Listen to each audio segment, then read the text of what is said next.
Doctor Nageswara Reddy గారు ఉన్నారు. పద్మశ్రీ, పద్మభూషణ్, పద్మవిభూషణ్ ఈ గొప్ప పురస్కారాలతో పాటు గ్యాస్ట్రో ఎంటరాలజీ అనే సబ్జెక్టులో వరల్డ్లోనే చాలా ప్రతిష్టాత్మకమైన పురస్కారాలు, అవార్డ్స్ కూడా వారు పొందారు. ఇటుపక్క ప్రభుత్వం నుంచి ఇచ్చే సివిలియన్ అవార్డ్స్తో పాటు ఆ రంగం గుర్తించిన అవార్డ్స్ కూడా చాలా అత్యంత విలువైనగా భావిస్తారు డాక్టర్స్. అవన్నీ పొందారు. వారిని అడిగి గ్యాస్ట్రో ఎంటరాలజీకి రిలేటెడ్గా చూసుకుంటూ మన కడుపు, జీర్ణాశయం, ఆరోగ్యం, ఆహారం, ఆనందం, సుఖం, లాంగివిటీ ఆఫ్ లైఫ్ స్ట్రాంగ్గా ఉండాలంటే ఏం చేయాలి, ఏం చేయకూడదు, ఇవన్నీ కూడా డాక్టర్ గారి ద్వారా మనం తెలుసుకునే ప్రయత్నం చేద్దాం. ₹1,00,00,000 జీతాన్ని కూడా ఇవ్వడానికి 10 ఏళ్ల క్రితం మీకు అవకాశం వచ్చినా కానీ అవన్నీ వదులుకొని, ఎందుకంటే మనం ఎందుకు గట్ హెల్త్ విషయంలో వెనకబడ్డాము. చాలా వరకు ఈ బ్యాక్టీరియా కంట్రోల్లో జరుగుతుంది. ఐశ్వర్య రాయ్ అని యాక్ట్రెస్ లేదు, ఆమె she is example of perfect health. అంత డిఫరెన్స్ ఉందా బ్యాక్టీరియా? థర్డ్ థింగ్ ఏమంటే as far as possible normal delivery encourage చేయాలి, సిజేరియన్ డెలివరీ చేయాలి. ఫుడ్ ఈజ్ మెడిసిన్ కూడా అంటున్నారు. దానికే మేము చాలా రీసెర్చ్ చేశాను, మెడిటరేనియన్ ఫుడ్ అని. అన్నం తింటే తొందరగా అరుగుతుంది, ఈజీ డైజెస్టివ్ అనే మనకి ఈజీ డైజెషన్ మనకు మంచిది కాదు. మన భారతదేశాన్ని బ్లూ జోన్గా మార్చలేమా? బ్లూ జోన్ అంటే ఒకరిద్దరు పాటించింది కాదు. అంటే బ్లూ జోన్గా మారడం అంటే ఏం చేయాలి సార్? అందరూ అక్కడ 100 years బతుకుతారు. ఫుడ్ అండ్ యాక్టివిటీసే మెయిన్. ఎక్సర్సైజ్లో 2 types ఉన్నాయి. కొంతమందికి మార్నింగ్ ఎక్సర్సైజ్ చేస్తే మంచిది, కొంతమందికి రాత్రి చేస్తే మంచిది. అంటే స్లీప్ చేతిలో మనం ఉన్నామా? స్లీప్ మన చేతిలో తెచ్చుకోవచ్చు. స్లీప్ మన చేతి తెచ్చుకోవచ్చు. ఆ sunrise sunset timing maintain చేయాలి. బాడీ మంది కదా, ఓన్ యువర్ ఓన్ బాడీ అంటాం మనం. ఒక్కొక్క దానికి ఒక్కొక్క ఏజ్ ఉంటుంది. Human beings actually 120 years normal. బ్యాంకులు లాగా స్టూల్ బ్యాంకులు వస్తాయని, మంచి హెల్తీ పీపుల్ని స్టూల్ తీసుకుంటే. ఈ ఐబిఎస్ గురించి కూడా చాలా చర్చ జరుగుతుంది. IBS 30% of normal population IBS ఉంది. ఐబిఎస్ అంటే ఏమి? డైరియా రావచ్చు, కాన్స్టిపేషన్ రావచ్చు, పెయిన్ రావచ్చు, ఈ కాంబినేషన్లో రావచ్చు. ప్లాస్టిక్ దాని రోల్ కూడా ఉంది కదా సార్ అందులో. ఆ ఫ్యాటీ లివర్ పెరుగుతుంది కదా ఇప్పుడు. ఫ్యాటీ లివర్ ఉన్న వాళ్ళు ఫ్యాటీ లివర్తో చనిపోరు. అంత తొందరగానే వచ్చేస్తే I'm aiming in 5 years time. మన జీన్స్ వల్లనే మనకి ఈ ఫ్యాటీ లివర్ పెరుగుతుంది, పొట్టలు వస్తున్నాయి, పొట్ట పెరుగుతుంది అంటున్నారు కదా. ఈ ఎపిజెనెటిక్స్ టెక్నిక్స్లో ఈ జీన్స్ని బ్లాక్ చేశారు. ఈ ఒబెసిటీని తగ్గించడానికి, డయాబెటీస్ని కంట్రోల్ చేయడానికి ఇంజెక్షన్స్ వచ్చాయి అంటున్నారు. మెడికల్ షాప్స్లో అమ్ముతున్నారు, తీసుకొని. తప్పు చేయకూడదు అది. ఎందుకు అంటే మేజర్ గోల్ ఏంటి సార్ అంటే హెల్త్ ఫర్ పీపుల్. భారతదేశానికి నోబెల్ రాదా? మనం పని చేస్తూ ఉంటే ఏజీని ఎలా చూడాలనుకుంటున్నారు భవిష్యత్తులో? మీరు డాక్టర్స్కి, పబ్లిక్కి, ప్రభుత్వాలకి ఇచ్చే ఒక సింగిల్ మెసేజ్ ఏంటి సార్?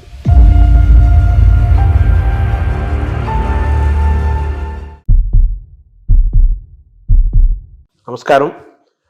మనతో పాటు డాక్టర్ నాగేశ్వర రెడ్డి గారు ఉన్నారు. గ్యాస్ట్రో ఎంటరాలజిస్ట్గా వారు ప్రపంచ ప్రసిద్ధులు. అనేక పరిశోధనలు చేశారు, చేస్తున్నారు. కొత్తదనం కోసం ఎప్పుడు వారు వెంపర్లాడుతుంటారు. అంటే రీసెర్చ్, పరిశోధన జరగాలి, డాక్టర్లు అప్డేట్ అవ్వాలి. అలాగే ప్రజలకి, సామాన్యులకు కూడా వైద్యం ఏమిస్తోంది, వైద్యంలో జరుగుతున్న పరిశోధనలు ఏంటి, ఏమేమి అందుబాటులో ఉన్నాయి, ఇవన్నీ తెలుసుకుంటూ మన ఆరోగ్యాన్ని ఏ విధంగా కాపాడుకోవాలి, అనారోగ్యానికి ఎలా దూరంగా ఉండాలి, చిన్న చిన్న మార్పులతో కూడా మన ఆరోగ్యాన్ని ఎలా మనం చేసుకోవచ్చు, ఇవన్నీ కూడా ఒక బాధ్యతాయుతమైన డాక్టర్గా వారి కెరీర్ని ప్రారంభించి ఈరోజు ప్రపంచ ప్రఖ్యాతి తీసుకొచ్చి గ్యాస్ట్రో ఎంటరాలజీలు అనే సబ్జెక్ట్లో వాళ్ళు టాప్లో ఉన్నారు. నాగేశ్వర రెడ్డి గారు పద్మశ్రీ, పద్మభూషణ్, పద్మవిభూషణ్ ఈ గొప్ప పురస్కారాలతో పాటు గ్యాస్ట్రో ఎంటరాలజీ అనే సబ్జెక్టులో వరల్డ్లోనే చాలా ప్రతిష్టాత్మకమైన పురస్కారాలు, అవార్డ్స్ కూడా వారు పొందారు. ఇటుపక్క ప్రభుత్వం నుంచి ఇచ్చే సివిలియన్ అవార్డ్స్తో పాటు ఆ రంగం గుర్తించిన అవార్డ్స్ కూడా చాలా అత్యంత విలువైనగా భావిస్తారు డాక్టర్స్. అవన్నీ పొందారు. వారిని అడిగి గ్యాస్ట్రో ఎంటరాలజీకి రిలేటెడ్గా చూసుకుంటూ మన కడుపు, జీర్ణాశయం, ఆరోగ్యం, ఆహారం, ఆనందం, సుఖం, అలాగే లాంగివిటీ ఆఫ్ లైఫ్ స్ట్రాంగ్గా ఉండాలంటే ఏం చేయాలి, ఏం చేయాలి, ఏం చేయకూడదు, ఇవన్నీ కూడా డాక్టర్ గారి ద్వారా మనం తెలుసుకునే ప్రయత్నం చేద్దాం. నమస్కారం డాక్టర్ గారు. నమస్కారం శర్మ గారు. మామూలుగా మీరు ఆ వృత్తికి చాలా గొప్ప విలువని, గౌరవాన్ని తీసుకొచ్చారు. అదే అప్పుచ్చేవాడు వైద్యుడు అని మామూలుగా మనం చిన్నప్పుడు చదువుకునేవాళ్ళం. సో ఆ వైద్యుడికి అంత స్థానం ఉంది. సరే, నెగిటివ్ పక్కన పెట్టేస్తే మీలాంటి వాళ్ళ వల్ల మళ్ళీ డాక్టర్లు ఇంత సర్వీస్ ఓరియంటెడ్గా ఉంటారు, ఇంత పబ్లిక్ ఇంట్రెస్ట్తో ఉంటారు, ఇన్ని రీసెర్చ్ చేస్తారు. ఆ వైద్యానికి, ఆ రంగానికి, అలాగే ఆ రాష్ట్రానికి, ఆ దేశానికి కూడా గొప్ప పేరు తీసుకొస్తారని మీలాంటి వాళ్ళ వల్ల మళ్ళీ ఆ వృత్తి యొక్క గౌరవాన్ని మీలాంటి వాళ్ళు కాపాడుతున్నారు. రీసెంట్గా పద్మవిభూషణ్ కూడా వచ్చింది. సో మీకు ముందుగా తెలుగు వారందరి తరపున మీకు అభినందనలు, పబ్లిక్ తరపున మీకు కృతజ్ఞతలు కూడా తెలియజేయాలి. సార్ ఇప్పుడు బాగా వినపడే మాట అన్ని డాక్టర్లు, వాడు కార్డియాలజిస్ట్ అయినా, నెఫ్రాలజిస్ట్ అయినా, న్యూరాలజిస్ట్ అయినా లైఫ్ స్టైల్ మాట్లాడుతున్నారు. ఫస్ట్ లైఫ్ స్టైల్ అంటున్నారు, తర్వాత గట్ హెల్త్ అంటున్నారు. గట్ హెల్త్, మైక్రోబయాము, దీని గురించే మాట్లాడుతున్నారు కదా. ఏంటి సార్ ఈ గట్ హెల్త్? ఈ గట్ హెల్త్ మనం కాపాడుకోవాలంటే ఏం చేయాలి? మనం ఎందుకు గట్ హెల్త్ విషయంలో వెనకబడ్డాము? గట్ హెల్త్ అనేది మీరు ఈ మధ్యనే వింటున్నారు అనమాట టర్మ్, కానీ మా మెడికల్ టర్మినాలజీలో చాలా రోజులుగా ఉంది గట్ హెల్త్ అనేది. దీనికి ఇంపార్టెన్స్ ఎందుకు వచ్చిందంటే, మామూలుగా సాధారణంగా నాన్ డాక్టర్స్ కానీ ఈవెన్ డాక్టర్స్ ఏమనుకునే వాళ్ళు హార్ట్ ఇంపార్టెంట్, చాలా హార్ట్ అండ్ కార్డియాలజిస్ట్కి అప్పుడు ప్రతి వాళ్ళు కార్డియాలజిస్ట్ చూపించుకోవటం, హార్ట్ అటాక్ వస్తుంది, స్టెంట్స్ వేసుకోవటం, హార్ట్ సర్జరీ చేసుకోవటం. అదేవిధంగా బ్రెయిన్ ఇంపార్టెంట్, మెదడులో ఏం రాకూడదని దానికి కరెక్ట్గా మందులు తీసుకోవటం, మెదడుకి కొన్ని ఎక్సర్సైజ్ ఉన్నాయి అవి చేయటము. అదేవిధంగా కిడ్నీస్ కూడా చాలా ఇంపార్టెంట్, లివర్ ఇంపార్టెంట్ అని అందరు అనుకునేవాళ్ళు. కానీ ఇప్పుడు మనకి రీసెంట్గా చాలా రీసెర్చ్ జరిగింది. దీంట్లో ఏం తెలిసిందంటే, ఇవి అన్నిటికీ సెంట్రల్ కంట్రోల్ అని ఒకటి ఉంటుంది. సెంట్రల్ కంట్రోల్ బ్రెయిన్లో లేదు, హార్ట్లో లేదు, కానీ సెంట్రల్ కంట్రోల్ మన పేగుల్లో ఉంది. ఎందుకు అంటే, ఇప్పుడు మీరు న్యాచురల్ ఎవల్యూషన్ చేసి చూసారనుకోండి, ఈ ఎవల్యూషన్లో మామూలుగా చిన్న జంతువుల్లో కూడా మ్యాక్సిమం ఇంపార్టెన్స్ పేగులకి ఇచ్చారు. ఎవల్యూషన్ అంటే nature has given that importance. ఎందుకు అంటే, మనం నార్మల్గా ఆహారం తింటాము, ఆహారం నుంచి ఎనర్జీ వస్తుంది. ఈ ఎనర్జీ ప్రతి ఆర్గన్కి డిస్ట్రిబ్యూట్ అవుతుంది. హార్ట్కి ఎనర్జీ అవసరం, బ్రెయిన్కి ఎనర్జీ అవసరం, కిడ్నీ. ఈ ఎనర్జీ అనేది సెంట్రల్ మాట. ఈ ఎనర్జీ ఎందుకు వస్తుంది? మన ఆహారం తిన్నది సరిగ్గా డైజెస్ట్ అయితే ఎనర్జీ వస్తుంది. ఈ కాన్సెప్ట్ అనేది ఇప్పుడు మనకి తెలిసిపోయిన తర్వాత అసలు గట్లో ఇంత ఇంపార్టెన్స్ ఎందుకు ఉంది? మనకి గట్ అంటే ఆహార వాహిక, అదేవిధంగా జీర్ణాశయము, అదేవిధంగా చిన్న ప్రేగులు, పెద్ద ప్రేగులు, ఒక సిస్టమ్ ఉంది. ఈ సిస్టమ్ మనం తిన్న ఆహారం లోపలికి వెళ్ళిన తర్వాత, ఆహారం అనేది చాలా కాంప్లెక్స్. అంటే దాంట్లో ప్రోటీన్స్ ఉంటాయి, కార్బోహైడ్రేట్స్ ఉంటాయి, ఫ్యాట్స్, అన్నీ చాలా కాంప్లెక్స్, అన్నీ కలిపి ఆహారం తయారవుతుంది. ఈ ఆహారం లోపలికి వెళ్ళిన తర్వాత బాడీ ఏమంటే దీన్ని బ్రేక్ డౌన్ చేస్తుంది. అంటే ప్రోటీన్స్ని అమైనో యాసిడ్స్, అదేవిధంగా ఫ్యాట్స్ని చిన్న ట్రైగ్లిజరైడ్స్ అలాగా, అదేవిధంగా మనం తిన్న కార్బోహైడ్రేట్స్ని గ్లూకోజ్, ఫ్రక్టోజ్, సింపుల్ సబ్స్టెన్సెస్ లాగా, అంటే చాలా ఇంటెలిజెంట్గా మనకున్న ఎంజైమ్స్ బ్రేక్ డౌన్ చేసి ఇవన్నీ కూడా ఆహార లోపలికి మన బ్లడ్ వెజల్స్లోకి అబ్జార్బ్ అయిపోయి న్యూట్రిషన్ అనేది వస్తుంది బాడీ. అంటే ఇట్స్ వెరీ కాంప్లెక్స్ సబ్జెక్ట్. దీని గురించి చాలా వరకు రీసెంట్గానే బాగా క్లియర్గా అర్థమైపోయింది మనకి. ఎందుకంటే సరే ఆహారం తింటాము, ఎనర్జీ వస్తుంది అంటారు కదా, ఇదే కాకుండా ఈ మన హోల్ ఇంటెస్టైనల్ సిస్టమ్స్లో చిన్న న్యూరాన్స్, అంటే మన బ్రెయిన్లో ఉంటాయి న్యూరాన్స్ అంటాం చూడండి, మన ఇంటెస్టైన్స్లో 100 మిలియన్ న్యూరాన్స్. అంటే మనం అనుకునేది ఇంటెస్టైన్స్ మామూలుగా ఏదో పేగులు డైజెషన్ ఉన్నా, కానీ దాని ఇంటెలిజెన్స్ మాట. అంటే 100 మిలియన్ న్యూరాన్స్ ఉన్నాయంటే ఎంత ఇంటెలిజెన్స్ ఉంటుంది. ప్రతి న్యూరాను, అంటే మన పేగులు కూడా ఆలోచిస్తుంటాయి, ఇది మంచి ఆహారమా చెడ్డ ఆహారం, ఈ ఆలోచనని దాంట్లో ఉన్నాయి. అదే కాకుండా ఇంకొక ఇంట్రెస్టింగ్, మన పేగుల్లో హార్మోన్స్ ప్రొడ్యూస్ చేస్తాయి, neuro endocrine tumours. Neuro endocrine cells మనకి బాడీలో అంతా హార్మోన్స్, అంటే థైరాయిడ్ ఉంది, అదేవిధంగా ప్యాన్క్రియాస్లో ఇన్సులిన్ వస్తుంది, పారాథైరాయిడ్ ఉంది, ఇవన్నీ కూడా హార్మోన్స్ డిఫరెంట్ బాడీ సిస్టమ్స్లో ఉన్నాయి. కానీ మన ప్రేగుల్లో అన్ని బాడీలో ఉన్న హార్మోన్స్లో ఉన్న సెల్స్ కన్నా కూడా ఎక్కువ సెల్స్ ఇంటెస్టైన్స్లో ఉన్నాయి. అంటే ప్రేగుల్లో నరాలు ఉన్నాయి, అదేవిధంగా హార్మోన్స్ ఉన్నాయి. ఇవన్నీ కోఆర్డినేటెడ్ మెకానిజంగా పనిచేస్తాయి.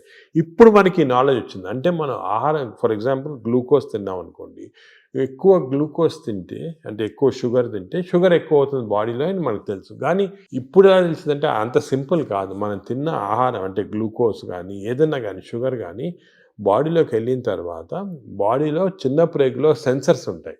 ఇది గ్లూకోజ్ని లోపల తీసుకుంటామా వద్దా, తీసుకుంటే బాడీకి ఏ పార్ట్కి పంపిస్తాము, అంటే నరాలు, హార్మోన్స్ అన్నీ కోఆర్డినేట్, చాలా ఎలక్ట్రికల్ సిస్టమ్లా కోఆర్డినేషన్ జరిగి ఇంటెలిజెన్స్ సిస్టమ్ అంటాం దాన్ని.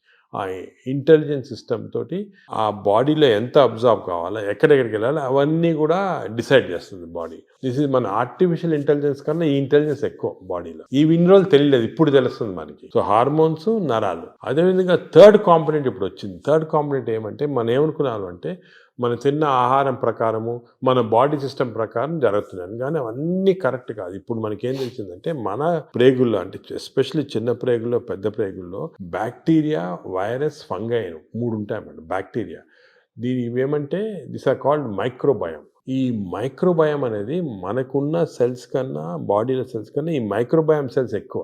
అంటే బ్యాక్టీరియా ఎక్కువ, వైరస్ ఎక్కువ, ఫంగై ఎక్కువ. ఇవి జీన్స్, దీంట్లో జీన్స్ మనం లెక్క పెట్టగలిగితే ఈ జీన్స్ దీంట్లో 2 మిలియన్ జీన్స్ ఉన్నాయి.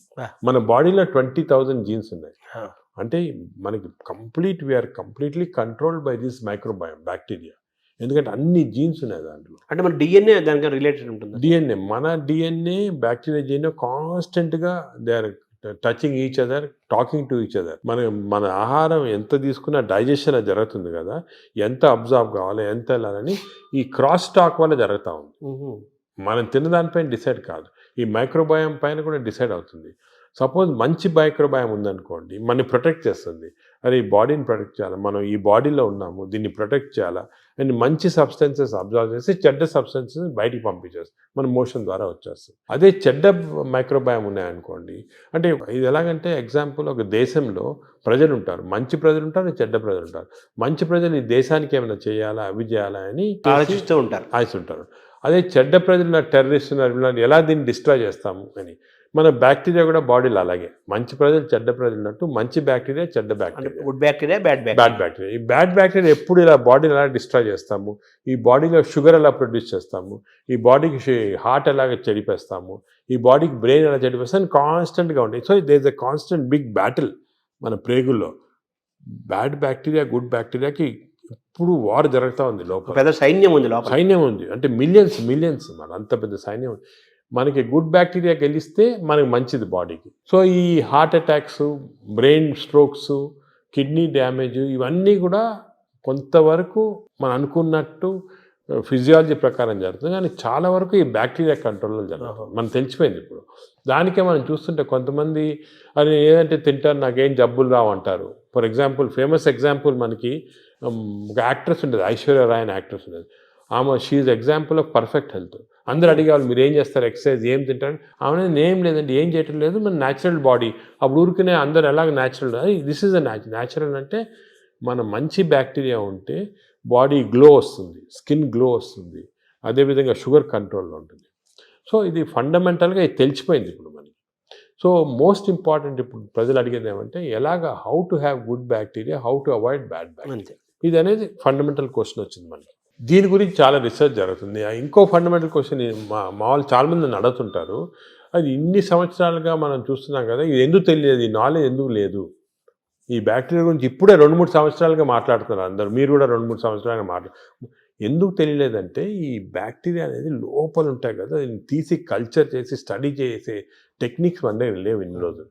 గత 3-4 సంవత్సరాలుగా మెటాజీనోమిక్స్ అని కొత్త టెక్నాలజీ వచ్చింది. అంటే ఈ బ్యాక్టీరియా తీసి మనం జీనోమిక్ స్టడీస్ చేసి ఏ బ్యాక్టీరియా ఎన్ని ఉన్నాయి అవన్నీ కూడా జస్ట్ 2-3 ఇయర్స్గానే నాలెడ్జ్ వచ్చింది. దానివల్ల మనకు అంతా ఇప్పుడు తెలిసింది. That's why are so excited about this knowledge. ఎందుకంటే ఈ కొత్త నాలెడ్జ్ ఇప్పుడు వచ్చింది కదా, ఇవన్నీ క్లారిఫై అయిపోతున్నాయి పాయింట్స్. మెటాజీనోమిక్స్ మేము మా హాస్పిటల్లో పెద్ద ల్యాబ్స్ పెట్టాము, మెటబాలోమిక్స్, దాని తర్వాత మెటాజీనోమిక్స్, మైక్రోబయామ్ ల్యాబ్ అని స్టార్ట్ చేసి ఇవన్నీ స్టడీ చేస్తున్నాం. అంటే ఈ మైక్రోబయామ్స్ ఉన్నాయి కదా, అవి కూడా దే ఆర్ ప్రొడ్యూసింగ్ సబ్స్టెన్సెస్, ఈ అని మెటబోలైట్స్ అంటారు. దాని స్టడీ కదా మెటబాలామిక్స్. మేము we are started a mass spectroscopy అని ఒక పెద్ద ఇన్స్ట్రుమెంట్, అది తీసుకొని స్టడీ చేస్తున్నాం ఏ బ్యాక్టీరియా ఏది ప్రొడ్యూస్ చేస్తుంది మన బాడీలో. For example, there is a chemical called TMAO.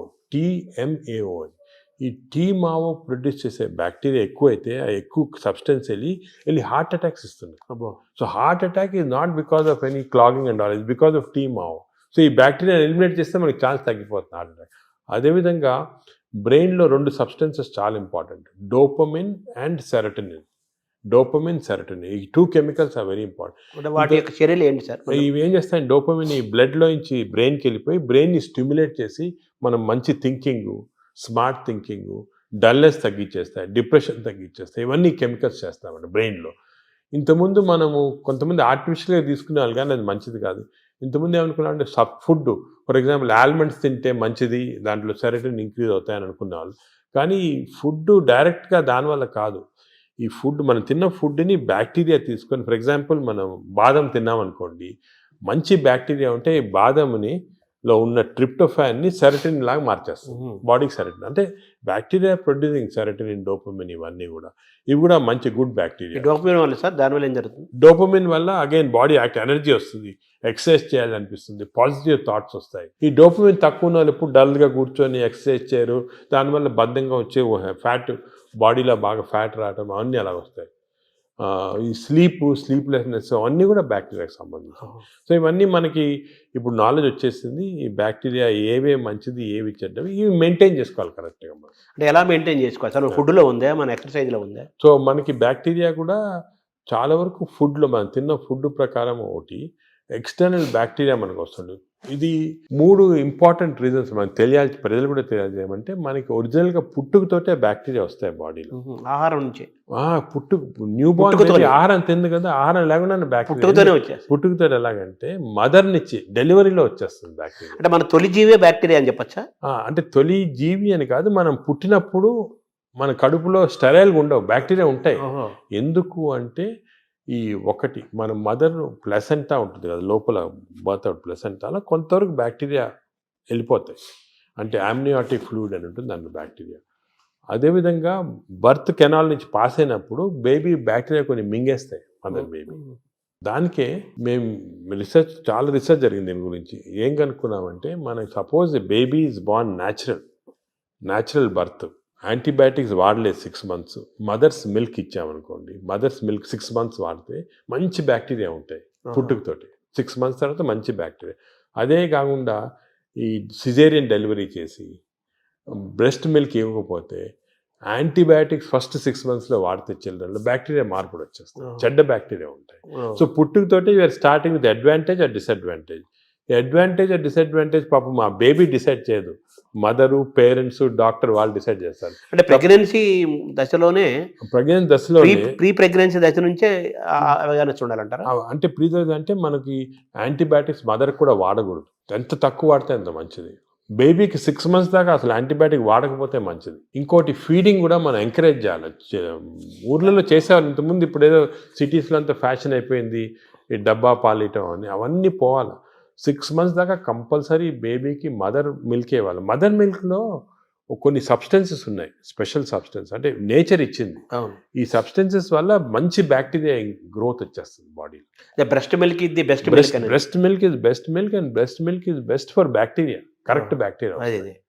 అది ఇప్పుడు తెలిసిపోయింది క్లియర్గా. సో 6 months ఉండాలి. అదేవిధంగా చిల్డ్రన్కి ఎంత మరీ అవసరమైతే తప్ప యాంటీబయాటిక్స్ ఇవ్వకూడదు. యాంటీబయాటిక్స్ మనం ఇచ్చేసామనుకోండి బ్యాక్టీరియా చేంజ్ అయ్యాం. ఇప్పుడు యాంటీబయాటిక్స్ అంతకుముందు డాక్టర్ ప్రిస్క్రిప్షన్ అవి ఉండేవి, ఇప్పుడు ఏమీ లేవు, అందరూ మెడికల్ షాప్కి వెళ్ళి తీసుకోవడం అది కరెక్ట్ కాదు. దానికి యాంటీబయాటిక్స్ ఇవ్వకూడదు.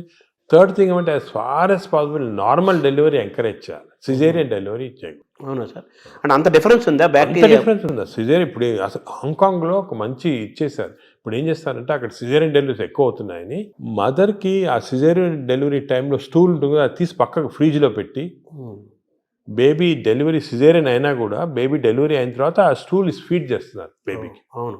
సో అట్లీస్ట్ కొంతవరకు నార్మల్ బ్యాక్టీరియా రావడానికి అంత ఇంపార్టెన్స్ ఉంది. సో ఇప్పుడున్న వాతావరణంలో మీరు చెప్పినట్టుగా, అంటే మనిషి పుట్టినప్పుడు నుంచే, పుట్టబోయే ముందు దశ నుంచే వెళ్ళిపోయేంత వరకు బ్యాక్టీరియా మేనేజ్మెంట్. అప్పుడే ఎందుకు చెప్తున్నా ఇంపార్టెంట్, అందరూ ఏమంటారు తర్వాత చూసుకుంటాం మనం, పెద్ద అదిగా పుట్టినప్పటి నుంచి స్టార్ట్ అవుతుంది బ్యాక్టీరియా మేనేజ్. పుట్టినప్పుడే ఈ 3 precautions follow: normal delivery, breast feeding, అదేవిధంగా నో యాంటీబయాటిక్స్ చిల్డ్రన్లో 6 months దాకా. చాలా స్ట్రిక్ట్గా ఫాలో అయ్యామనుకోండి, వీ స్టార్ట్ విత్ అడ్వాంటేజ్. ఇప్పుడు మనం ఆల్రెడీ దాటేసాం, ఇప్పుడు న్యూ బేబీస్ ఓకే. ఇప్పుడు దాటిన తర్వాత కొన్ని మార్పులు, అప్పుడు నెక్స్ట్ ఏమంటే నెక్స్ట్ ఎలాగా డెవలప్ చేయాలని, ఫస్ట్ ఫుడ్ చిల్డ్రన్ నుంచి స్టార్ట్ అవుతుంది. చిల్డ్రన్ నుంచి కొన్ని టైప్ ఆఫ్, ఇప్పుడు ఫైబర్ ఎక్కువ ఉన్న ఫుడ్, దాని తర్వాత ఎక్కువ న్యాచురల్ ఫుడ్స్, అంటే మన ఆర్గానిక్ ఫుడ్, అటువంటి న్యాచురల్ ఫుడ్స్, ఎక్కువ వెజిటబుల్స్, ఇటువంటివన్నీ మంచివి. కానీ అన్ఫార్చునేట్లీ ఒక రాంగ్ థింగ్ ఏమవుతుందంటే, ఫాస్ట్ ఫుడ్. చిల్డ్రన్ స్కూల్కి వెళ్ళగానే పక్కనే ఫాస్ట్ ఫుడ్ షాప్ ఉంటుంది, ఫాస్ట్ ఫుడ్స్, ఈ బర్గర్స్, చిప్స్, ఇటువంటివన్నీ, నూడిల్స్, ఇవన్నీ కూడా బ్యాడ్ బ్యాక్టీరియా కారణం.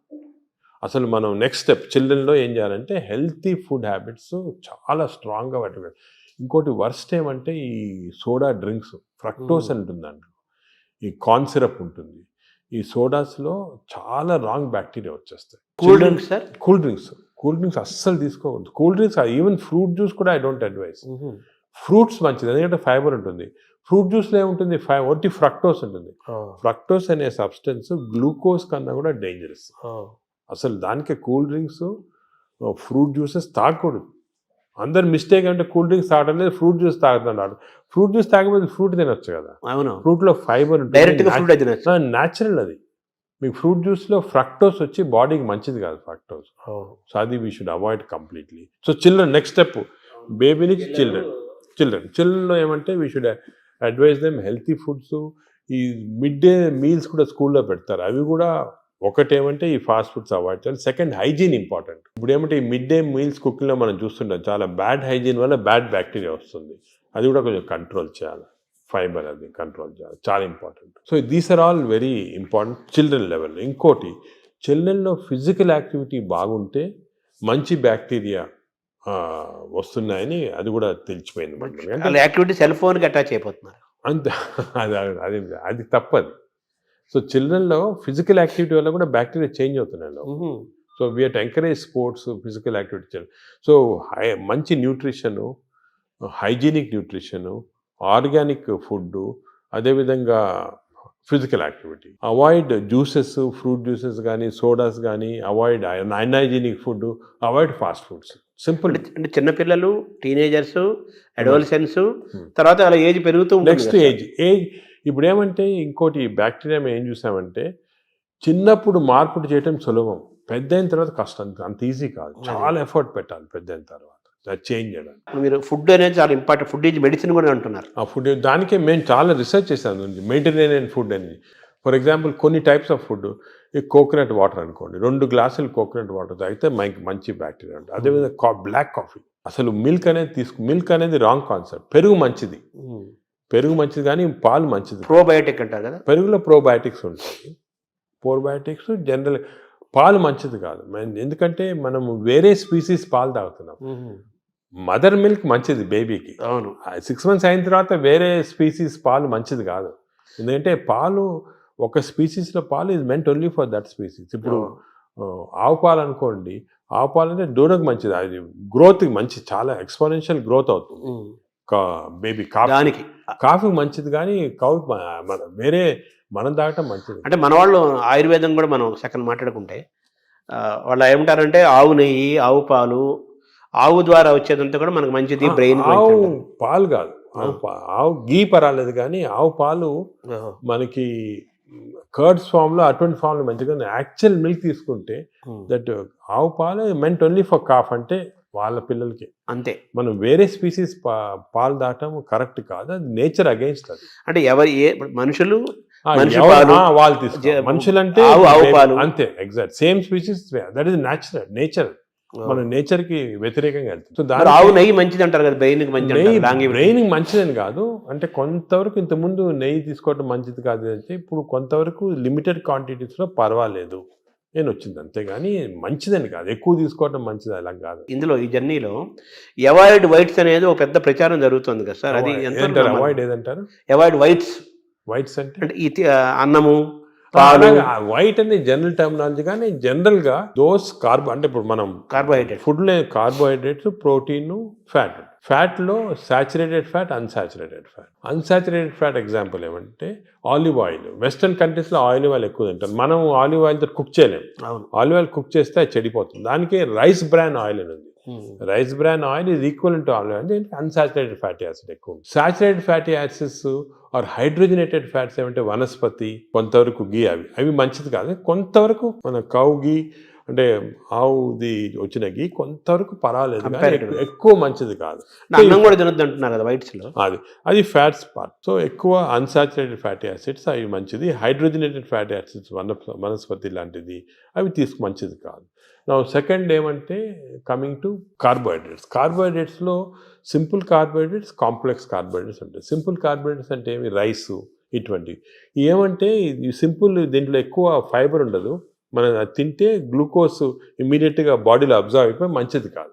లోపల బ్యాక్టీరియా కూడా అవి కూడా లేజీ అయిపోతాయి, ఎక్కువ పని లేదు దానికి. రైస్ ఇచ్చామనుకోండి, గ్లూకోజ్ తీసి బాడీకి పంపించేసి డ్రౌజినెస్. వేరే సేమ్ కాంప్లెక్స్ కార్బోహైడ్రేట్స్ మిల్లెట్స్ అవుతాయి. ఎగ్జాంపుల్ మిల్లెట్స్ అనుకోండి, దాంట్లో చాలా ఫైబర్ ఉంటుంది, గ్లూకోజ్ ఆ ఫైబర్ మధ్యలో ఉంటుంది, దాన్ని ఎక్స్ట్రాక్ట్ చేయాలంటే అంత ఈజీ కాదు, బ్యాక్టీరియా కూడా కొంచెం పనిచేయాలి దానికి. అంటే ఒకప్పుడు మనం రాగులు, సజ్జలు, మంచి జొన్నలు, ఆరికలు, కొర్రలు, రాగులు కానీ మంచిది, ఈ సొరగము అవన్నీ కూడా అంటే మిల్లెట్స్ ఆర్ వెరీ గుడ్. ఇవి మనం రియలైజింగ్ నా ఎక్కువ మిల్లెట్స్ తింటే మంచిది అది. సో దీస్ కార్బోహైడ్రేట్స్లో మిల్లెట్స్ ఎక్కువ కాన్సన్ట్రేట్ చేసేసి polished, especially polished rice avoid చేయాలి. అంటే మామూలుగా అన్నము కంపారిటివ్ గా అన్నం తింటే తొందరగా అరుగుతుంది, ఈజీ డైజెస్టివ్ అనే మనకి ఈజీ డైజెషన్ మనకు మంచిది కాదు. మనకి ఈజీ డైజెషన్ అంటే పేషెంట్స్కి బాగా వీక్ ఉన్న వాళ్ళకి అవసరం, కానీ మనకి normal human being complex digestion మంచిది. ఎందుకంటే కాంప్లెక్స్ డైజెషన్లో ఫైబర్, దీన్ని గ్లైసిమిక్ ఇండెక్స్ అంటారు, ఒక టర్మినాలజీ పబ్లిక్ కూడా తెలియాలి. గ్లైసిమిక్ ఇండెక్స్ అంటే ఏమంటే మన ఆహారం తిన్నామంటే మన బ్లడ్ షుగర్ లెవెల్ ఎంత ఇంక్రీజ్ అవుతుంది. సో గ్లైసిమిక్ ఇండెక్స్ ఒక ఫుడ్ ఎక్కువ ఉంది అంటే డైజెషన్ కావచ్చు, కానీ ఆ గ్లైసిమిక్ ఇండెక్స్ ఎక్కువ కావటం వల్ల గ్లూకోజ్ ఎక్కువే మంచిది కాదు బాడీకి. సో రైస్కి, షుగర్కి మ్యాక్సిమం గ్లైసిమిక్ ఇండెక్స్, ఎందుకంటే షుగర్ తినడానికి ఇమీడియట్ గ్లూకోజ్ ఎక్కువ అవుతుంది, రైస్ తినడానికి కొంతవరకు అవుతుంది. కానీ కాంప్లెక్స్ కార్బోహైడ్రేట్స్ మిల్లెట్స్ అయితే గ్లైసిమిక్ ఇండెక్స్ తక్కువ. కొన్ని ఉన్నాయి బీన్స్, మన చిక్కుడుకాయ, ఇది కిడ్నీ బీన్స్ అంటారు అవి, అవన్నీ రాజ్మా, ఇవన్నీ గ్లైసిమిక్ ఇండెక్స్ తక్కువ. అవి కూడా కార్బోహైడ్రేట్స్, గ్లైసిమిక్ ఇండెక్స్ తక్కువ. అంటే అవి తింటే దాంట్లో ఫైబర్ నుంచి గ్లూకోజ్ బయటికి లాగాల, బ్యాక్టీరియా పనిచేయాలి, అన్ని చేసి స్లోగా గ్లూకోజ్ ఇంక్రీజ్ అవుతుంది. సో దట్ ఈస్ నాట్, అది మంచిది. లో గ్లైసిమిక్ ఇండెక్స్ అంటే మంచిది. సో ఇది కార్బోహైడ్రేట్స్. సో అరుగుదల రైస్ తింటే మంచిది, అరగటం అనేది మంచిది కాదు, తొందరగా అరగకూడదు, డిలే కాదు. థర్డ్ ఆస్పెక్ట్ ప్రోటీన్లో మనకి యానిమల్ ప్రోటీన్, వెజిటబుల్ ప్రోటీన్ అంటే ఈ స్ప్రౌట్స్, దాల్స్, ఇవన్నీ వెజిటబుల్ ప్రోటీన్. యానిమల్ ప్రోటీన్లో కొన్ని మంచి ఉంది, చెడు ఉంది. Animal protein high quality protein, for example eggs అనుకోండి, మంచిది యానిమల్ ప్రోటీన్. అదేవిధంగా కొంతవరకు ఫిష్ మంచి ప్రోటీన్, అంటే దాంట్లో ఎక్కువ ఫ్యాట్ లేదు. కానీ ఇప్పుడు రెడ్ మీట్ అనుకోండి, దాంట్లో సాచురేటెడ్ ఫ్యాట్ ఎక్కువ, అది మంచిది కాదు. అసలు రెడ్ మీట్ అనేది తినకూడదు అసలు. ఈ రెడ్ మీట్ వల్ల మనకి బాడీ హార్మ్ కాకుండా ఈ బాడీలో క్యాన్సర్స్ రావటము, కోలన్ క్యాన్సర్స్ వెస్టర్న్ కంట్రీలో చాలా ఎక్కువ పాలిప్స్ రెడ్ మీట్ వల్ల. So red meat complete avoid చేస్తేనే బెటర్. సో ఇవి కొన్ని జనరల్ ప్రిన్సిపల్స్ మాట. దీంట్లో స్పెసిఫిక్గా మేము ఈచ్ పేషెంట్కి అడ్వైస్ చేస్తుంటాం. ఎందుకంటే ఇవి ఇంపార్టెన్స్ ఎందుకు వచ్చిందంటే వాటికంటే మన ప్రపంచంలో 5 బ్లూ జోన్స్ అని ఉన్నాయి. బ్లూ జోన్స్ అంటారు దాన్ని, బ్లూ జోన్స్. ఈ 5 బ్లూ జోన్స్లో ఫర్ ఎగ్జాంపుల్ సార్డినియా అని ఇటలీలో ఉంది, అదేవిధంగా లైమలోండా అని చిన్న అంటే ఒక్కనవా అని జపాన్లో ఉంది. ఈ 5 బ్లూ జోన్స్లో ఏమంటే people are living for very long period. ఈ బ్లూ జోన్స్, అవి బ్లూ జోన్స్ అంటారు. అంటే కొన్ని వరల్డ్లో 5 బ్లూ జోన్స్లో people are living mainly 100 years దాకా. అందరూ అక్కడ 100 years బతుకుతారు. లాంగివిటీ ఒకటి, హెల్తీగా ఉంటారు అందరు. డయాబెటీస్ తక్కువ, హైపర్ టెన్షన్ తక్కువ, హార్ట్ డిసీజ్. ఎందుకు అని చాలామంది రీసెర్చ్ చేసి చూస్తే మెయిన్గా వాళ్ళ 2 diet habits, second physical activity.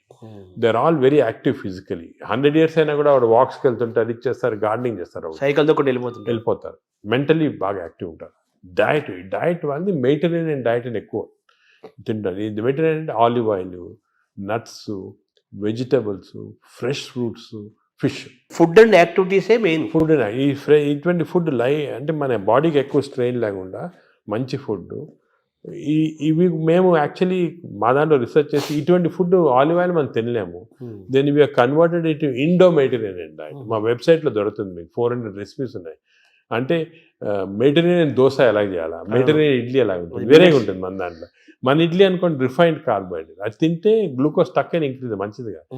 Mediterranean idli తింటే అలా కాదు, స్లోగా డైజెస్ట్ అయ్యి బాడీకి మంచిది. సో ఏమంటే అంటే మామూలుగా అందరికి ఉన్న నోషన్ ఏంటంటే తొందరగా అరిగేది మంచి ఫుడ్ అని, తర్వాత మన బాడీ చాలా బాగా పనిచేస్తుంది అని ఫీలింగ్ లో ఉంటారు. తప్పు అదే ఐ వాంట్ యూనోటి. అసలు అరుగుదల స్లోగా అరిగేది మంచిది. Body has to work for digestion. బాడీలో స్లోగా గ్లూకోజ్ రావాలా. పేషెంట్స్కే మనకి వి వాంట్ క్విక్ డైజెషన్ ఉంటుంది, మన నార్మల్ పీపుల్కి అది మంచిది కాదు. సార్ ఈ ప్రోటీన్ గురించి మీరు చెప్పారు కదా, ఫిష్, ఎగ్స్ ఇవి చెప్పారు. అదంతా నాన్ వెజిటేరియన్ వాళ్ళకి ఎక్కడ? వెజిటేరియన్ వాళ్ళకి ప్రోటీన్స్ చాలా, అసలు వెజిటేరియన్ ప్రోటీన్ మంచి ప్రోటీన్, దాల్, స్ప్రౌట్స్, ఆల్ లెంటిల్స్లో ప్రోటీన్స్ ఉంటాయి. ఈ బీన్స్ ఇటువంటి దాంట్లో కూడా పెసర మంచిది. ఇప్పుడు దోశ బదులు పెసరట్టు తినండి మంచిది. పెసరట్టు మంచిది చాలా. మీరు ఒక 2 రోజులు దోశలు ఇడ్లీలు ఆపేసి పెసరట్టు తినండి మంచిది చాలా. పెసరట్టు మనం ట్రెడిషనల్గా చూడండి, పెసరట్టు, కోకోనట్ చట్నీ, సాంబారు, అల్లం పచ్చి, ఇవన్నీ మంచి, అసలు హెల్తీ. అలా తిన్నాం అనుకోండి మనకి మంచి హెల్త్కి మంచిది. సో ఈ western breakfast toast butter egg అన్న బదులు ఇవి మంచి మాట. అంటే మామూలుగా ఈ ప్రపంచం పెద్దది, ఒక్కొక్క ప్రాంతంలో ఒక రకమైన శీతోష్ణ స్థితిలో, అంటే శీతోష్ణ పరిస్థితుల్లో ఒక్కో ప్రాంతానికి ఒక్కో రకంగా ఉంటాయి, జీన్స్ ఒక్కో రకంగా ఉంటాయి. దీన్ని స్టడీ చేసి కొన్ని వందల వేల సంవత్సరాల క్రితమే ఆయా ప్రాంతాలకి ఈ ఆహారం మన వాళ్ళు డిసైడ్ చేశారు. 100 ఏళ్ల నుంచి మనం అవే ఫాలో అవుతున్నాము కదా. ఇప్పుడు ఇది మారడం లేదు. నేను అనేది ఏమంటే, మనం ఏ ప్రాంతంలో ఉన్నామంటే ఆ ప్రాంతము భోజనం ఫుడ్స్ అడాప్ట్ చేయడం మంచిది. అవును, మీరు చెప్పాను కదా, ఫర్ ఎగ్జాంపుల్ పెసరట్టు మన దాంట్లో, అలాగా చాలా చిక్కుడుకాయతో చేస్తారు, లాల్తో చేస్తారు, సాంబారు, ఇటువంటివన్నీ హెల్తీ ఫుడ్స్. ఇవి మనము అదే కంటిన్యూ చేయాలి. బట్ ఏమంటే కొత్తగా వెస్టర్నైజ్ ఫుడ్స్, ఇప్పుడు ఇడ్లీ కూడా మనకి వేరే టైప్స్తో చేయొచ్చు. పురాణాలు వేరే, మామూలుగా ప్యూర్ ఇడ్లీ వచ్చింది అనుకోండి, కంప్లీట్ డైజెస్టెడ్, అవన్నీ మోడర్న్. ఇది అది ఆవిరికూడు అనేవాళ్ళు, ఆవిరికూడు అనేవాళ్ళము. అలాగే ఇప్పుడు మనము ఆపం తీసుకోండి, ఆపం కూడా బాగా స్టీమ్డ్, అది మంచి ఇది. అది కేరళ వాడు ఎక్కువ తింటారు, అది తింటారు మన దగ్గర కూడా. సో ఇటువంటివన్నీ ఒరిజినల్ డైట్స్ అని మనం ఫాలో అయ్యి, ఈ కొత్త అడిషన్స్ వచ్చాయి చూడండి, అవి మంచిది కాదు. మన ఏ రీజన్లో ఉంటే ఆ ఆహారం తింటాం. కేరళ అనుకోండి, ఆ కేరళ వాళ్ళు తిన్న ఆహారం అది మంచిది లోకల్గా. వాళ్ళకి ఎక్కడ గ్రో అయిన ఆహారం తింటే అది చాలా మంచిది. మన ఈ వెస్టర్నైజ్ డైట్స్ వచ్చి చాలా ఇచ్చేస్తుంది. ఈ వెస్టర్నైజ్ డైట్స్ కూడా మన డైట్స్కి అడాప్ట్ చేసుకోవాలి. అవి తింటే కూడా మనం ప్యూర్ వెస్టర్నైజ్డ్ మెడిటరేనియన్ డైట్ మనం తినలేము. మన దానికి అడాప్ట్ చేసుకొని తింటే మనకి మంచిది. మన దోశలు వాళ్ళు తింటున్నారు, వాళ్ళ బర్గర్లు పిజ్జాలు మనం తింటున్నాం. అదే మిస్టేక్. ఇప్పుడు మామూలుగా నేను విన్నాను, ఎవరో చెప్పగా విన్నాను, ఈ బ్యాక్టీరియా మైక్రోబయోమ్ ఇంపార్టెంట్ అని చెప్పారు కదా మీరు. ఈ క్రమంలో అసలు మన బ్యాక్టీరియా ఆల్మోస్ట్ మనం కోల్పోయి యూరోపియన్ బ్యాక్టీరియా వచ్చేసింది అంటున్నారు మనలోకి. అది కరెక్ట్. అంటే స్లోగా ఈ వెస్టర్నైజేషన్ వల్ల మనకి మంచి బ్యాక్టీరియా ఉంది, అది పోయి బ్యాడ్ బ్యాక్టీరియా వచ్చి ఓవర్టేక్ చేస్తూ ఉంది. సో మనం ఇప్పుడు అగైన్ దీని గురించి కూడా మేము చాలా రీసెర్చ్ చేస్తున్నాము. We are studying bacteria in different people in different places. మన కుంభమేళా జరిగింది, దాంట్లో చాలా బ్యాక్టీరియల్ స్టడీస్ చేసాము. అలాగే వీఆర్ డన్ మంచి రిజల్ట్స్ పబ్లిష్ చేస్తున్నాము. ఇప్పుడు నేను ప్రకారం మన బ్యాక్టీరియా, మన న్యాచురల్ బ్యాక్టీరియా, మన దేశంలో ఉన్న బ్యాక్టీరియా, మన ప్రాంతాల్లో ఉన్న మంచి బ్యాక్టీరియా, అవి ప్రిజర్వ్ చేసుకోవాలి.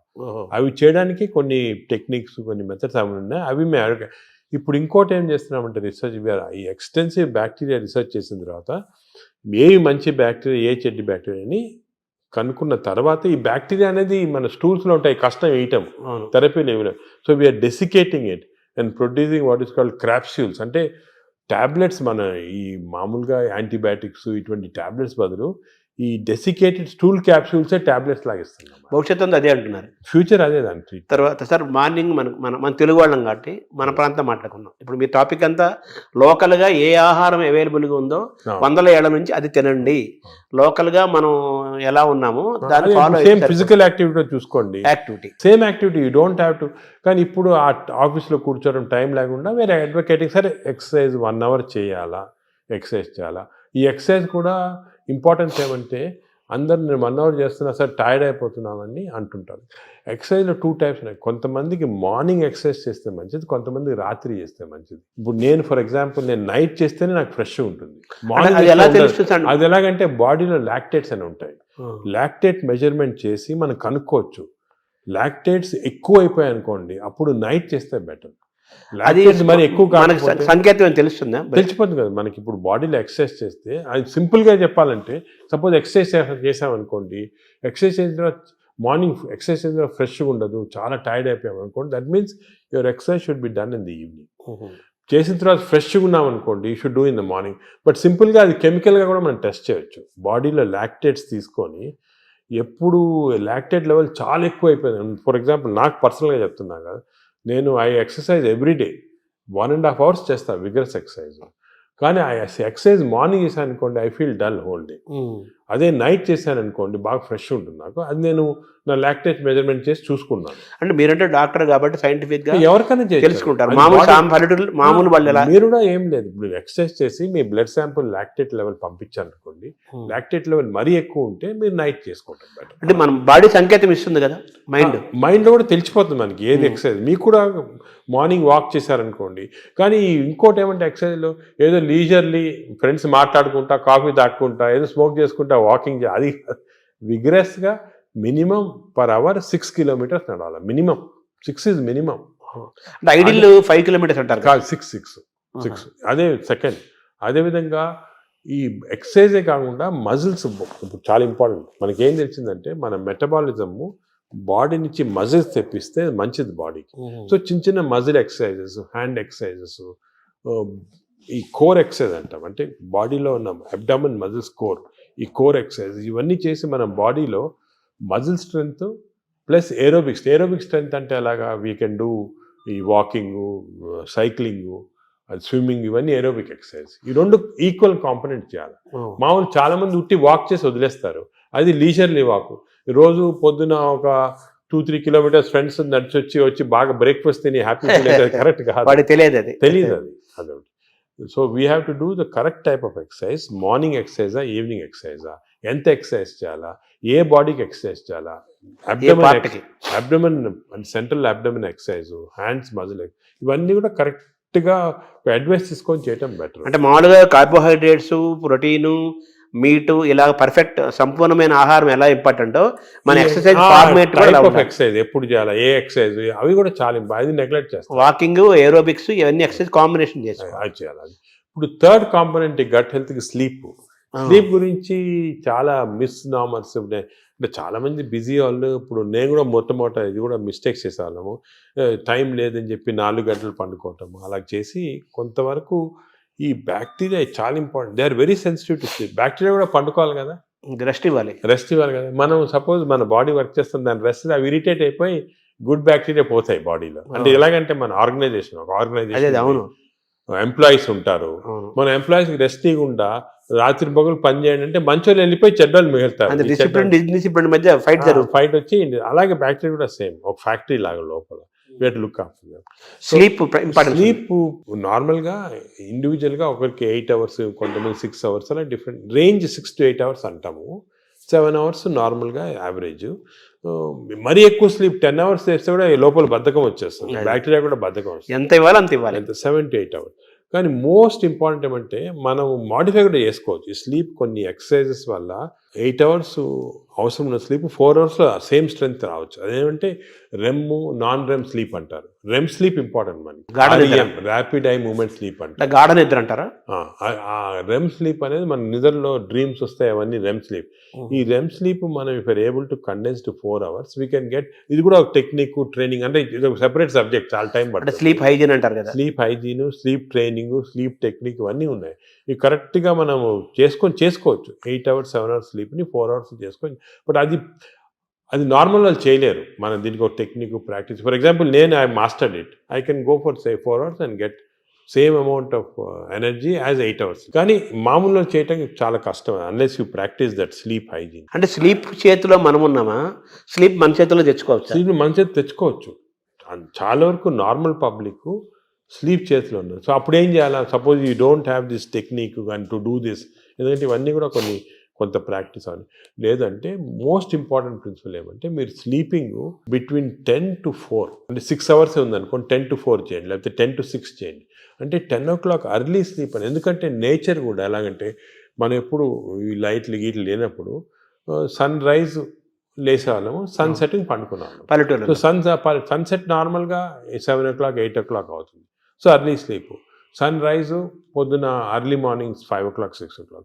సో ఆ sunrise sunset timing maintain చేస్తే కొంతవరకు న్యాచురల్ స్లీప్ చాలా హెల్తీ స్లీప్. అంటే బ్యాక్టీరియా కూడా చాలా సంతోషపడతాయి. అండ్ ఎవల్యూషన్ ఇది మిలియన్స్ ఆఫ్ ఇయర్స్ ఎప్పుడు వచ్చింది కాదు, కొన్ని మిలియన్స్ ఆఫ్ ఇయర్స్ ఎవల్యూషన్లో ఇలా తయారయ్యాం మనం. ఇప్పుడు ఈ గత 200-300 సంవత్సరాలుగా ఈ ఎలక్ట్రిసిటీ ఇవన్నీ రావటం జరిగింది. కానీ ఓల్డెన్ డేస్లో మనం చేసేది ఆ ప్యాటర్న్ ఫాలో అవుతుంది. So early bed, early getting up, early to bed and early to rise అంటారు అంటారు కదా, అది సామెత మంచి కరెక్ట్ సామెత. అది మనకి చాలా మంది successful people have done that.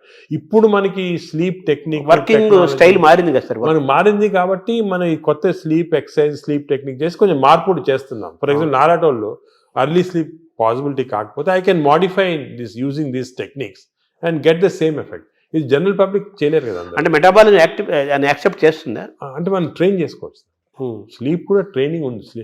అంటే మన ఎక్సర్సైజ్ ట్రైనింగ్, ఈటింగ్ ట్రైనింగ్ లాగా స్లీప్ లో కూడా ట్రైనింగ్ ఉంది. మన మైండ్ ట్రైనింగ్ అది ఉంది, కానీ అది జనరల్ పబ్లిక్ చేయడం కష్టం. కానీ జనరల్ పబ్లిక్ దానికి మేము అడ్వైస్ చేస్తామంటే స్లీప్ అర్లీ, గెటప్ అర్లీ, ఆ టెక్నిక్ మరి. అప్పుడు దాని అదేవిధంగా ఈటింగ్ కూడా దానికే మేము ఇప్పుడు చాలా దీంట్లో కూడా చాలా అర్లీగా మీ లాస్ట్ డిన్నర్ 7 o'clock తర్వాత తినకూడదు. లాస్ట్ ఫుడ్ బి 7 o'clock, 7 గంటల తర్వాత తినొద్దండి. ఆఫ్టర్ సన్సెట్ తినకూడదు. అంతే సన్సెట్ అంటే 7 మనం టైం పెట్టుకుంటే కొంచెం సన్సెట్ లేట్ కావచ్చు. అది ఇంకోటి ఏమంటే మన ఇండియాలో టైం జోన్స్ చాలా వేరీ ఉంటాయి. ఇప్పుడు అస్సాంలో ఉన్న టైము, బాంబేలో టైం సేమ్, కానీ యాక్చువల్లీ కరెక్ట్ కాదు నేచర్ ప్రకారం. మనము 7 o'clock అని పెట్టామనుకోండి, అది ఈజీగా అర్థమవుతుంది. సో మామూలుగా మన బ్రేక్ఫాస్ట్ హెవీగా ఉండాలా, లంచ్ కొంచెం మోడరేట్గా ఉండాలా, డిన్నర్ చాలా లైట్గా ఉండాలా before 7 o'clock. Simple principles. Overall గా మన గట్ హెల్త్ అనేది మొత్తం present, future, everything gut health కాబట్టి ఈ గట్ హెల్త్ మెయింటైన్ చేయాలంటే ఫుడ్, యాక్టివిటీస్ అండ్ స్లీప్ ఇవి కరెక్ట్ అని నార్మల్గా చెప్తుంటారు అందరు, ఫుడ్ యాక్టివిటీస్ పైన. అది కానీ దీంట్లో చాలా సైన్స్ వచ్చింది, మనం డిస్కస్ చేసాం కదా, దీనిలో చాలా నాలెడ్జ్ వచ్చింది, చాలా ఉంది. మనం ఒకప్పుడు ఈ sleep pattern, sleep hygiene, sleep ఎలా కంట్రోల్ అవన్నీ తర్వాత ఒక డిస్కషన్ పెట్టుకుంటాము. కానీ ఈచ్ ఏరియాలో ఫుడ్ లో ఇంత నాలెడ్జ్ ఉంది, ఎక్సర్సైజ్ లో ఈ టైప్ ఆఫ్ ఎక్సర్సైజ్ అందరికి తెలియదు. అందరంటే నిన్న చాలా మంది పేషెంట్స్ చేస్తున్నారు ఎక్సర్సైజ్. మా పొద్దున్న పూట మేము ఫ్రెండ్స్ అందరం వాకింగ్ చేస్తాం సార్, 2-3 kilometers కబుర్లు చెప్పుకొని, సెల్ ఫోన్ మాట్లాడుకుంటాం. అంటే మాట్లాడుకోవచ్చు, కబుర్లు చెప్పుకోవచ్చు, కానీ బ్రిస్క్ వాక్ 6 km/h అనేది కాన్సెప్ట్. అదే విధంగా మజిల్ బిల్డింగ్, మీకు కోర్ మజిల్స్, అన్ని షోల్డర్ మజిల్స్, ఇవన్నీ కూడా కొంతవరకు బిల్డ్ చేయాలి. అది సబ్ టెక్స్ట్ అంటారు చూడండి, సబ్ టెక్స్ట్ అనేది ఉంది.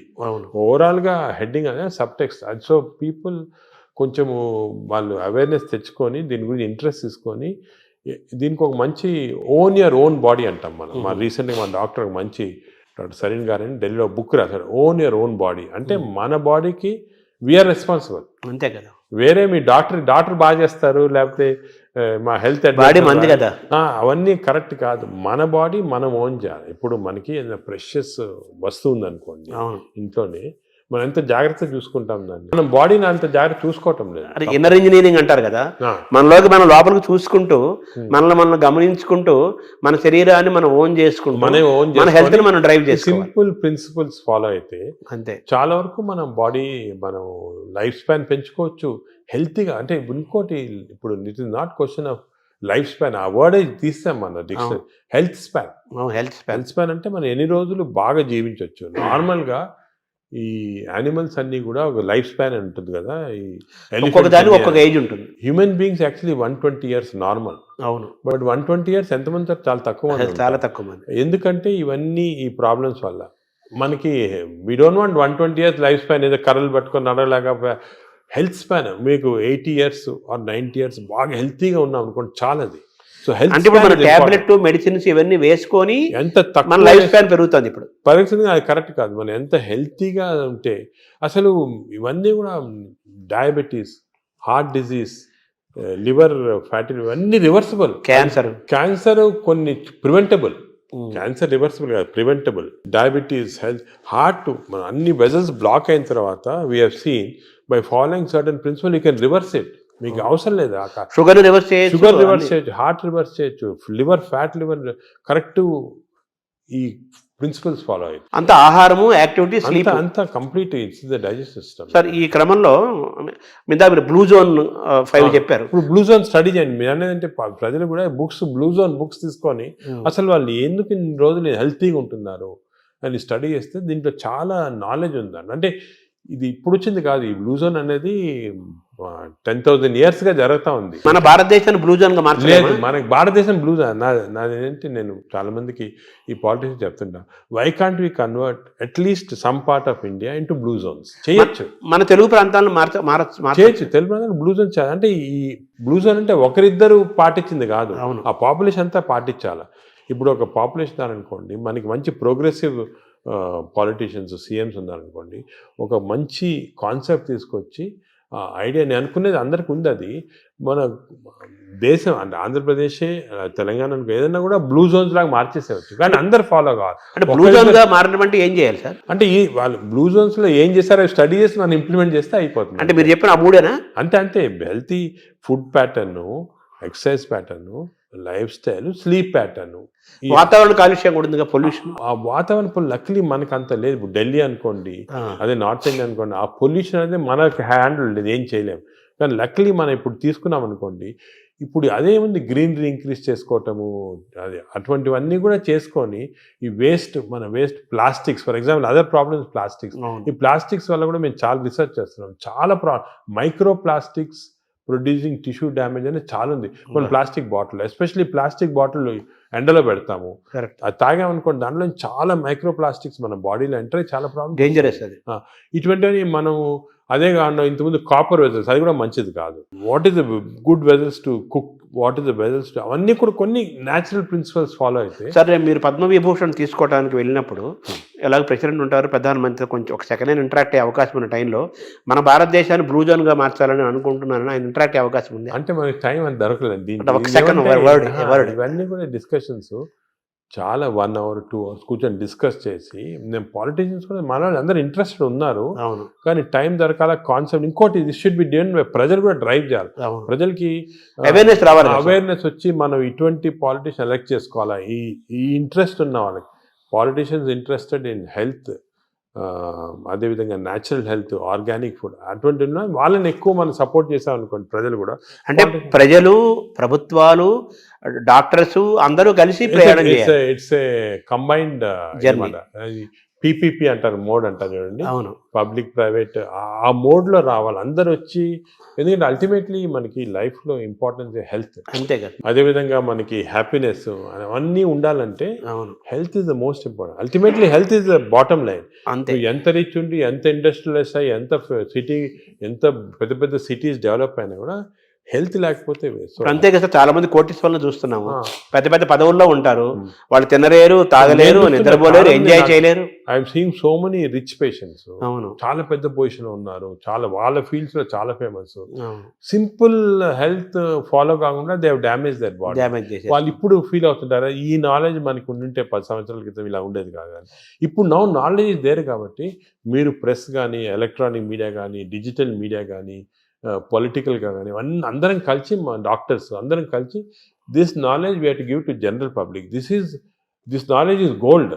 దిస్ టైం వాళ్ళు కూడా, నేను అనేది అంటే, మనం ఈ ఒక్క సెషన్లో గంట సేపులో అన్ని చెప్పలేము. వాళ్ళు కూడా they should go in to the depth and read books about it, read papers about it, social మీడియాకి కరెక్ట్. అంటే మీరు చెప్పినట్టు ఏదేదో అన్నీ వస్తుంటాయి సోషల్ మీడియా, అలా ఫాలో కాకుండా కరెక్ట్గా people have done research, scientist ఉన్నారు దీంట్లో, డాక్టర్స్ ఉన్నారు రెప్యూటెడ్, ఇటువంటి వాళ్ళ దగ్గర నుంచి ఇన్ఫర్మేషన్ తీసుకొని జనరల్ పబ్లిక్ కానీ, జనరల్గా ఇది మనము ప్యాటర్న్స్ అడాప్ట్ చేస్తే డెఫినెట్గా overall health of the country. Sir, ఇందాక మీరు మాట్లాడుతూ స్టూల్ గురించి మాట్లాడారు సార్. భవిష్యత్ అంతా స్టూల్ టెస్టులు జరుగుతాయని, బ్లడ్ బ్యాంకు లాగా స్టూల్ బ్యాంకులు వస్తాయని. మంచి హెల్తీ పీపుల్ని స్టూల్ తీసుకుంటే that stool is different from unhealthy person. ఇప్పుడు ఇంతకుముందు నోబెల్ ప్రైజ్ విన్నర్స్ కి బ్రెయిన్ స్టడీ చేస్తారు, ఎందుకు వచ్చిందో. ఇప్పుడు స్టూల్ స్టడీ చేస్తారు, తన స్టూల్లో ఏముంది ఇంత ఇంటెలిజెంట్ అయ్యారని. సో మనం అన్ని బ్యాంకింగ్ చేయొచ్చు స్టూల్స్ చేసి. నేను చెప్పా కదా, ఒక స్టూల్ పౌడర్ లాగా చేసి డెసికేటెడ్ స్టూల్ ని మనం క్యాప్సూల్స్ లాగా ఇవ్వచ్చు. The future treatment is going to be that. Stool banks, stool desiccated stool capsules, ఇవి దీంతో ట్రీట్మెంట్ స్టార్ట్ చేస్తాం. స్టూల్ అనేది రేపు చాలా అత్యంత విలువైన, ఖరీదైన వస్తువు అవుతున్నట్టు కదా. గోల్డ్ అంటారు, న్యూ గోల్డ్. ఇంతకుముందు ఆయిల్ అంటే గోల్డ్ అనేవాడు, ఇప్పుడు స్టూల్ ఈజ్ బికమింగ్ గోల్డ్ అన్నమాట. అంటే మైక్రోబయామ్స్ అంటారు. ఈ మైక్రోబయామ్ నాలెడ్జ్ ఇప్పుడు ఈవెన్ యానిమల్స్, ఇప్పుడు కొన్ని ఫారెస్ట్లో కలెక్ట్ చేస్తున్నారు, ఆఫ్రికన్ ఫారెస్ట్ అంతా, ఎలిఫెంట్ స్టూల్ ఎలా ఎందుకు డిఫరెంట్ ఉంది వీళ్ళది. So what are the characters, what gives strength to the elephant, what is there in this. ఇందులో నుంచి మనం IBSకి వద్దాం సార్. ఈ IBS గురించి కూడా చాలా చర్చ జరుగుతుంది. ఆ బౌల్ సిండ్రోమ్, ఇరిటబుల్ బౌల్ అంటారు కదా, బౌల్ సిండ్రోమ్, అది కూడా మనకు చాలా ఇంపార్టెంట్. చాలా మంది, కోట్లాది మంది ఫేస్ చేస్తున్న ఇష్యూస్ అవి. మీరు అన్నట్టు IBS 30% of normal population IBS ఉంది. IBS అంటే ఏమి? IBS అంటే symptoms because of gut changes. అంటే డైరియా రావచ్చు, కాన్స్టిపేషన్ రావచ్చు, పెయిన్ రావచ్చు, ఈ కాంబినేషన్ రావచ్చు. దీని అంటే కడుపు ఉబ్బరము, అరక్కపోవటము, కడుపులో మంటలు, బ్లోటింగ్, డిస్టెన్షన్, ఇది అది అగైన్ కనెక్టెడ్ టు మైక్రోబయామ్. ఈ ఇరిటబుల్ బౌల్ సిండ్రోమ్ అనేది అగైన్ చెడ్డ అలవాట్ల వల్ల, నువ్వు ఎక్కువ డ్రింక్స్ వల్ల, స్మోకింగ్ వల్ల, ఎక్సర్సైజ్ లేకుండా ఉండటం వల్ల, ఇవన్నీ కూడా. ఇప్పుడు రీసెంట్గా మన రీసెర్చ్ ఏమంటే ఈ కెమికల్స్, ఇంటెస్టైన్స్లో కెమికల్స్ చాలా ఉన్నాయి అని చెప్పే కదా, సెరోటోనిన్, డోపమైన్. ఈ కెమికల్ ఇంబ్యాలెన్స్ వల్ల ఇంటెస్టైన్లో కూడా ఐబిఎస్ వస్తుంది. ప్లాస్టిక్ దాని రోల్ కూడా ఉంది కదా సార్ అందులో. ప్లాస్టిక్స్ చాలా పెద్ద రోల్ ఉంది. Microplastics are very danger. ఇది కూడా మన government has to take very serious. Plastics ban చేయటము, అదే కూడా విధంగా ఏ ఏరియాలో ఇప్పుడు ఈ ప్లాస్టిక్స్ అనేది పెద్ద ఇండస్ట్రీ. దీన్ని చేంజ్ చేయాలంటే చాలా డిఫికల్ట్. మనం ఫర్ ఎగ్జాంపుల్ ఈ ఫిష్లో చూసాం కదా, మేము కొన్ని ఫిషింగ్స్, ఈ కోస్టల్ ఏరియాస్ ఫిష్లో చాలా ప్లాస్టిక్స్ వాళ్ళు తినేస్తున్నారు. ప్లాస్టిక్స్ అంటే సీలో కానీ రివర్లో కానీ మనలో వేస్తారు. అవి తిని even not drinking plastics, even eating plastics containing food ఇండైరెక్ట్గా, మీట్, ఫిష్, దాంట్లో కూడా మిల్క్లో వెళ్ళిపోతున్నారు plastic. So good cholesterol, bad cholesterol అంటారు కదా సార్. అవునవును. మామూలుగా మీరు ఇందా చెప్పారు గుడ్ బ్యాక్టీరియా, బ్యాడ్ బ్యాక్టీరియా. ఈ గుడ్ కొలెస్ట్రాల్ని పెంచుకోవటం, బ్యాడ్ కొలెస్ట్రాల్ని పోగొట్టుకోవటం కూడా మనకి ఈ బ్యాక్టీరియా దీనికి మైక్రోబియం లింక్ అయి ఉంటుంది. లింక్ ఉంది, లింక్. ఎందుకంటే ఇప్పుడు గుడ్ కొలెస్ట్రాల్ అంటే ఏమి అగే ఇది కూడా పోలీస్ మ్యాన్ లాగా. కొలెస్ట్రాల్ బాడీలో రొటేట్ అవుతుంది కదా, ఆల్ ద ఎల్డిఎల్ కొలెస్ట్రాల్ అంటాం. These are all bad people, terrorist, వీళ్ళందరూ they are bad people. HDL cholesterol అనేది పోలీస్ పీపుల్. ఈ హెచ్డిఎల్ కొలెస్ట్రాల్ కాన్స్టెంట్లీ బాడీలో తిరుగుతూ ఉంటుంది. ఎక్కడెక్కడ ఈ బ్యాడ్ కొలెస్ట్రాల్, బ్యాడ్ పీపుల్ ఉంటే తీసేస్తూ ఉంటుంది మనం. సో హెచ్డిఎల్ కొలెస్ట్రాల్ ఎక్కువ చేసుకోవాలి మనం, అంటే గుడ్ కాప్స్ని ఎక్కువ చేసుకోవాలి, గుడ్ పోలీస్ వాళ్ళని ఎక్కువ చేసుకోవాలి. అది ఫుడ్ హ్యాబిట్స్, ఎక్సర్సైజ్, కొన్ని పర్టికులర్ టైప్స్ ఆఫ్ ఫుడ్లో కూడా హెచ్డిఎల్ కొలెస్ట్రాల్ ఇంక్రీజ్ అవుతుంది. ఇవి చేసి అవి హెచ్డిఎల్ కొలెస్ట్రాల్ నార్మల్గా 40 లిమిట్, 40 కన్నా తక్కువ ఉంటే మంచిది కాదు. మీరు బ్లడ్ ల్యాబ్లో చెక్ చేసుకోవచ్చు. మీ హెచ్డిఎల్ కొలెస్ట్రాల్ 40 కన్నా తక్కువ ఉంటే మంచిది కాదు, అది ఇంక్రీజ్ చేయాలి. అబోవ్ 60 ఉంటే మంచిది, అంటే ఎక్కువ పోలీసు వాళ్ళు ఉన్నారు మీ బాడీలో. ఈ ఎల్డిఎల్ కొలెస్ట్రాల్ 100 కన్నా ఎక్కువ ఉండకూడదు, మంచిది కాదు. 100 కన్నా తక్కువ ఉంటే 70, ఇప్పుడు మేము న్యూ లిమిట్ 70 పెట్టాము. ఎల్డిఎల్ కొలెస్ట్రాల్ 70 కన్నా తక్కువ ఉండి హెచ్డిఎల్ కొలెస్ట్రాల్ 60 కన్నా ఎక్కువ ఉంటే అంటే మంచి కాప్స్ ఉన్నాయి బాడీలో, ఈ టెర్రరిస్ట్ని తీసేస్తున్నాయి అన్నమాట. సో అది ఏం చేయాలి, 60 హెచ్డిఎల్లో, less than 100 or less than 70 LDL cholesterol. Sir ఈ క్రమంలో మీరు బాగా అవేర్నెస్ తీసుకొచ్చిన టాపిక్స్లో ఫ్యాటీ లివర్ ఒకటి తీసుకొస్తున్నారు కదా సార్. ఆ ఫ్యాటీ లివర్ పెరుగుతుంది కదా ఇప్పుడు చాలా. ఇది ఎపిడమిక్ అండి ఫ్యాటీ లివర్. నేను I'm very worried about it. ఎందుకంటే మేము స్టడీ చేస్తున్నాం పాపులేషన్స్ 30-40%లో మన ఇండియాలో ఈ ఫ్యాటీ లివర్ ఇండియాలో ఎందుకు ఎక్కువ ఉన్నాయంటే మన జీన్స్లో కొన్ని ఫాల్ట్ ఉంది. ఇండియన్ జీన్స్, మిడిల్ ఈస్టర్న్ జీన్స్లో కొంచెం ఫాల్ట్ వల్ల ఫ్యాటీ లివర్ ఈజీగా వస్తుంది. పొట్టలు వస్తుంటాయి. స్కాన్ చేసుకుంటే ఫ్యాటీ లివర్ కనపడుతుంది. ఈ లివర్ కూడా గట్ తర్వాత second most important organ is liver. ఈ liver is controlling heart. Fatty liver ఉన్న వాళ్ళు ఫ్యాటీ లివర్తో చనిపోరు. ఫ్యాటీ లివర్ ఉన్న వాళ్ళు హార్ట్ డిజీజ్తో చనిపోతారు, బ్రెయిన్ డిజీజ్ అంటారు. ఈ ఫ్యాటీ లివర్ కరెక్ట్ చేస్తే వాళ్ళు హార్ట్ కరెక్ట్ పోతే బ్రెయిన్ కరెక్ట్. ఫ్యాటీ లివర్ ఎలా కరెక్ట్ చేసుకోవాలి? ఫ్యాటీ లివర్ కూడా అగైన్ ఈ అన్ని ఎక్సర్సైజెస్ ఇవన్నీ కాకుండా మనకి కొత్త టెక్నాలజీ, కొత్త మెడికేషన్స్ అన్నీ వస్తున్నాయి ఫ్యాటీ లివర్ కరెక్షన్కి. ఫ్యాటీ లివర్కి మైక్రోబయామ్కి చాలా సంబంధం ఉంది. ఫ్యాటీ లివర్కి ఇంటెస్టైన్స్కి చాలా సంబంధం ఉంది. నౌ వీఆర్ డూయింగ్ కొత్త రీసెర్చ్ ఏమంటే ఈ ఇంటెస్టైన్ డియోడనల్ మ్యూకోజాని మేము మార్పుడు చేస్తున్నాం ఎలక్ట్రోపోరేషన్ అనే టెక్నిక్ తోటి. అంటే చేంజ్ చేసేవచ్చు. చేంజ్ చేస్తే దాంట్లో ఫ్యాటీ లివర్ తగ్గిపోతా ఉంది అక్కడ. అంటే ఫ్యాటీ లివర్ నేను చేయటం లేదు, చిన్న ప్రేగుల్లో డియోడనంలో ఎలక్ట్రోపోరేషన్ చేసి ఆ మ్యూకోజాని చేంజ్ చేస్తే ఫ్యాటీ లివర్ నార్మల్ అయిపోతాం. ఇంకా కొంచెం చాలా రీసెర్చ్ జరుగుతుంది. అది విచిత్రం. We are going to come with a new device with which we can change the duodenal mucosa. దీన్ని డియోడినల్ మ్యూకోజల్ రీసర్ఫేసింగ్ అంటారు. అది చేస్తే లివర్లో ఫ్యాట్ పోతాం. తర్వాత ఇప్పుడు ఈ క్యాన్సర్ పెరుగుతోంది, దాని మీద కూడా మీరు రీసెర్చ్ చేస్తున్నారు. అలాగే షుగర్ను కూడా మనం రివర్స్ చేయొచ్చు అని కూడా దాని రీసెర్చ్ చేస్తున్నారు. వేరే సబ్జెక్ట్ లేదు, వేరే దాని. ఇప్పుడు మనం చేస్తున్న ప్రధానమైన రీసెర్చ్ ఏంటి సార్ ప్రస్తుతం? అంటే ఇవన్నీ ఏరియాలో మేము మామూలుగా మెటబాలిక్ హెల్త్ పైన చేస్తున్నాం ఎక్కువ. మెటబాలిక్ హెల్త్ అంటే ఇవన్నీ fatty liver, obesity, diabetes, heart disease, sugar, BP, ఇవన్నీ కూడా కొలెస్ట్రాల్ అన్నీ మెటబాలిక్ హెల్త్ కింద వస్తుంది. దీనిపైన చాలా రీసెర్చ్. అంటే నేను చెప్పినట్టు ఒక రోజు మాట్లాడుకోవచ్చు మన రీసెర్చ్ గురించి. మేమేం చేస్తున్నాం అంటే మా యానిమల్ ల్యాబ్, మా దగ్గర పెద్ద యానిమల్ ల్యాబ్ ఉంది. యానిమల్ ల్యాబ్లో రీసెర్చ్ చేసి హౌ టు ట్రాన్స్లేషనల్ రీసెర్చ్ అంటారు. We have India's largest translational research centre. ఇంకోటి ఏం చేసామంటే మేము నాట్ ఓన్లీ ఇక్కడ డాక్టర్స్ కాకుండా ఐఐటిలో ఉన్న ఇంజనీర్స్ని, అలా IIITలో ఉన్న ఆర్టిఫిషియల్ ఇంటెలిజెన్స్ ఇంజనీర్స్ని, అదేవిధంగా హైదరాబాద్ యూనివర్సిటీలో ఉన్న మైక్రోబయాలజిస్టులు అందరూ కూడా తీసుకొచ్చి కన్సోర్షియం లాగా చేసి we are doing extensive research in this area. Because మేము చేసే రీసెర్చ్ ఇప్పుడు రేపు మీకు రాకపోయినా ఒక 4-5 yearsలో చాలా చేంజెస్ వస్తాయి. 4-5 years అంత తొందరగా వచ్చేస్తాయి. I'm aiming in 5 years time we should change this whole concept in metabolic health. ఈ రీసెర్చ్ వల్ల మన దేశంలోనే కొత్త ప్రోడక్ట్స్, కొత్త టెక్నిక్స్, కొత్త టెక్నాలజీ, కొత్త హెల్త్ సబ్స్టెన్సెస్, మేము చెప్పాం కదా, డెసికేటెడ్ స్టూల్ క్రాప్స్, ఇటువంటివన్నీ కూడా తీసుకొచ్చేస్తాం. I'm confident 5 yearsలో.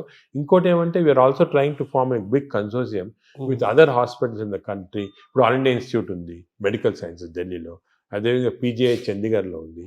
ఇవన్నీ కూడా అందరం కూడా వీ షుడ్ కమ్ టుగెదర్. ఇప్పుడు this is the lesson we learn from western country.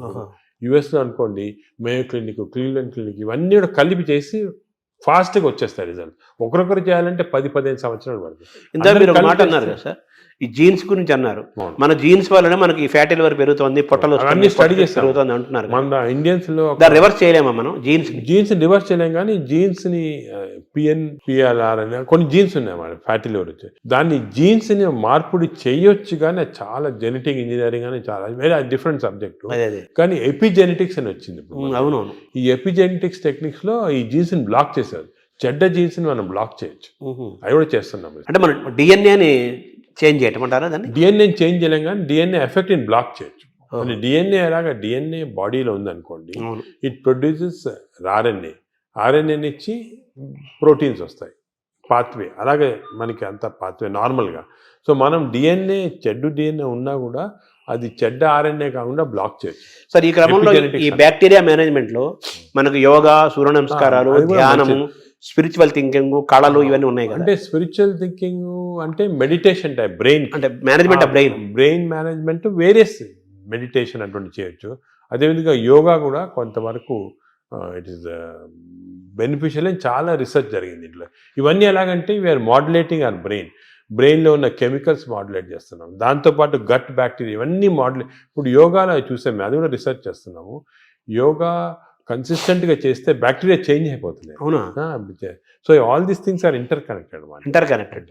So మీరు చెప్పినట్టు చాలా పెద్ద కన్సోర్షియం ఫామ్ చేసి we are doing lot of research. అంటే షుగర్ అనేది మనకి, ఈ డయాబెటీస్ అనేది మోస్ట్ ఛాలెంజింగ్ గా ఉంది. అది కూడా మనం విల్ గెట్ ఆన్సర్స్. ఇవన్నీ కూడా part of the research will get good answers. So reverse చేసే అవకాశం మనకు ఉంది. కొత్త అన్నీ కూడా రివర్సిబుల్ అండి. షుగరే కాదు, ఈవెన్ హార్ట్ బ్లాక్స్, అదేవిధంగా బ్రెయిన్ ఇది డిమెన్షియా, న్యూరలాజికల్ ప్రోగ్రెషన్ అన్ని రివర్స్ చేసేవచ్చు. మనకి మెయిన్ రీసెర్చ్ ఏమంటే we have to work on this ప్రివెంటబుల్గా. ఒక్కసారి జబ్బు వచ్చిన తర్వాత బదులు మనము ప్రివెన్షన్, రివర్సిబిలిటీ అంటే వచ్చిన తర్వాత ఎలా మార్పు చేయాలి, దీనిపైన అంత కాన్సన్ట్రేషన్. ఈ ఒబెసిటీని తగ్గించడానికి, అలాగే ఈ షుగర్ డయాబెటీస్ని కంట్రోల్ చేయడానికి ఇంజెక్షన్స్ వచ్చాయి అంటున్నారు. ఇప్పుడు కొత్తగా GLP-1 అనలాగ్స్ అంటారు. అంటే మనకి నార్మల్గా బాడీలో స్మాల్ ఇంటెస్టైన్లో GLP-1 హార్మోన్స్ ప్రొడ్యూస్ అవుతాయి. అవి మన ఈ ఇంటెస్టైన్స్ మ్యూకోజా చెడిపోవటం వల్ల కానీ, బ్యాక్టీరియా వల్ల ప్రొడ్యూస్ అవుతుంది GLP-1.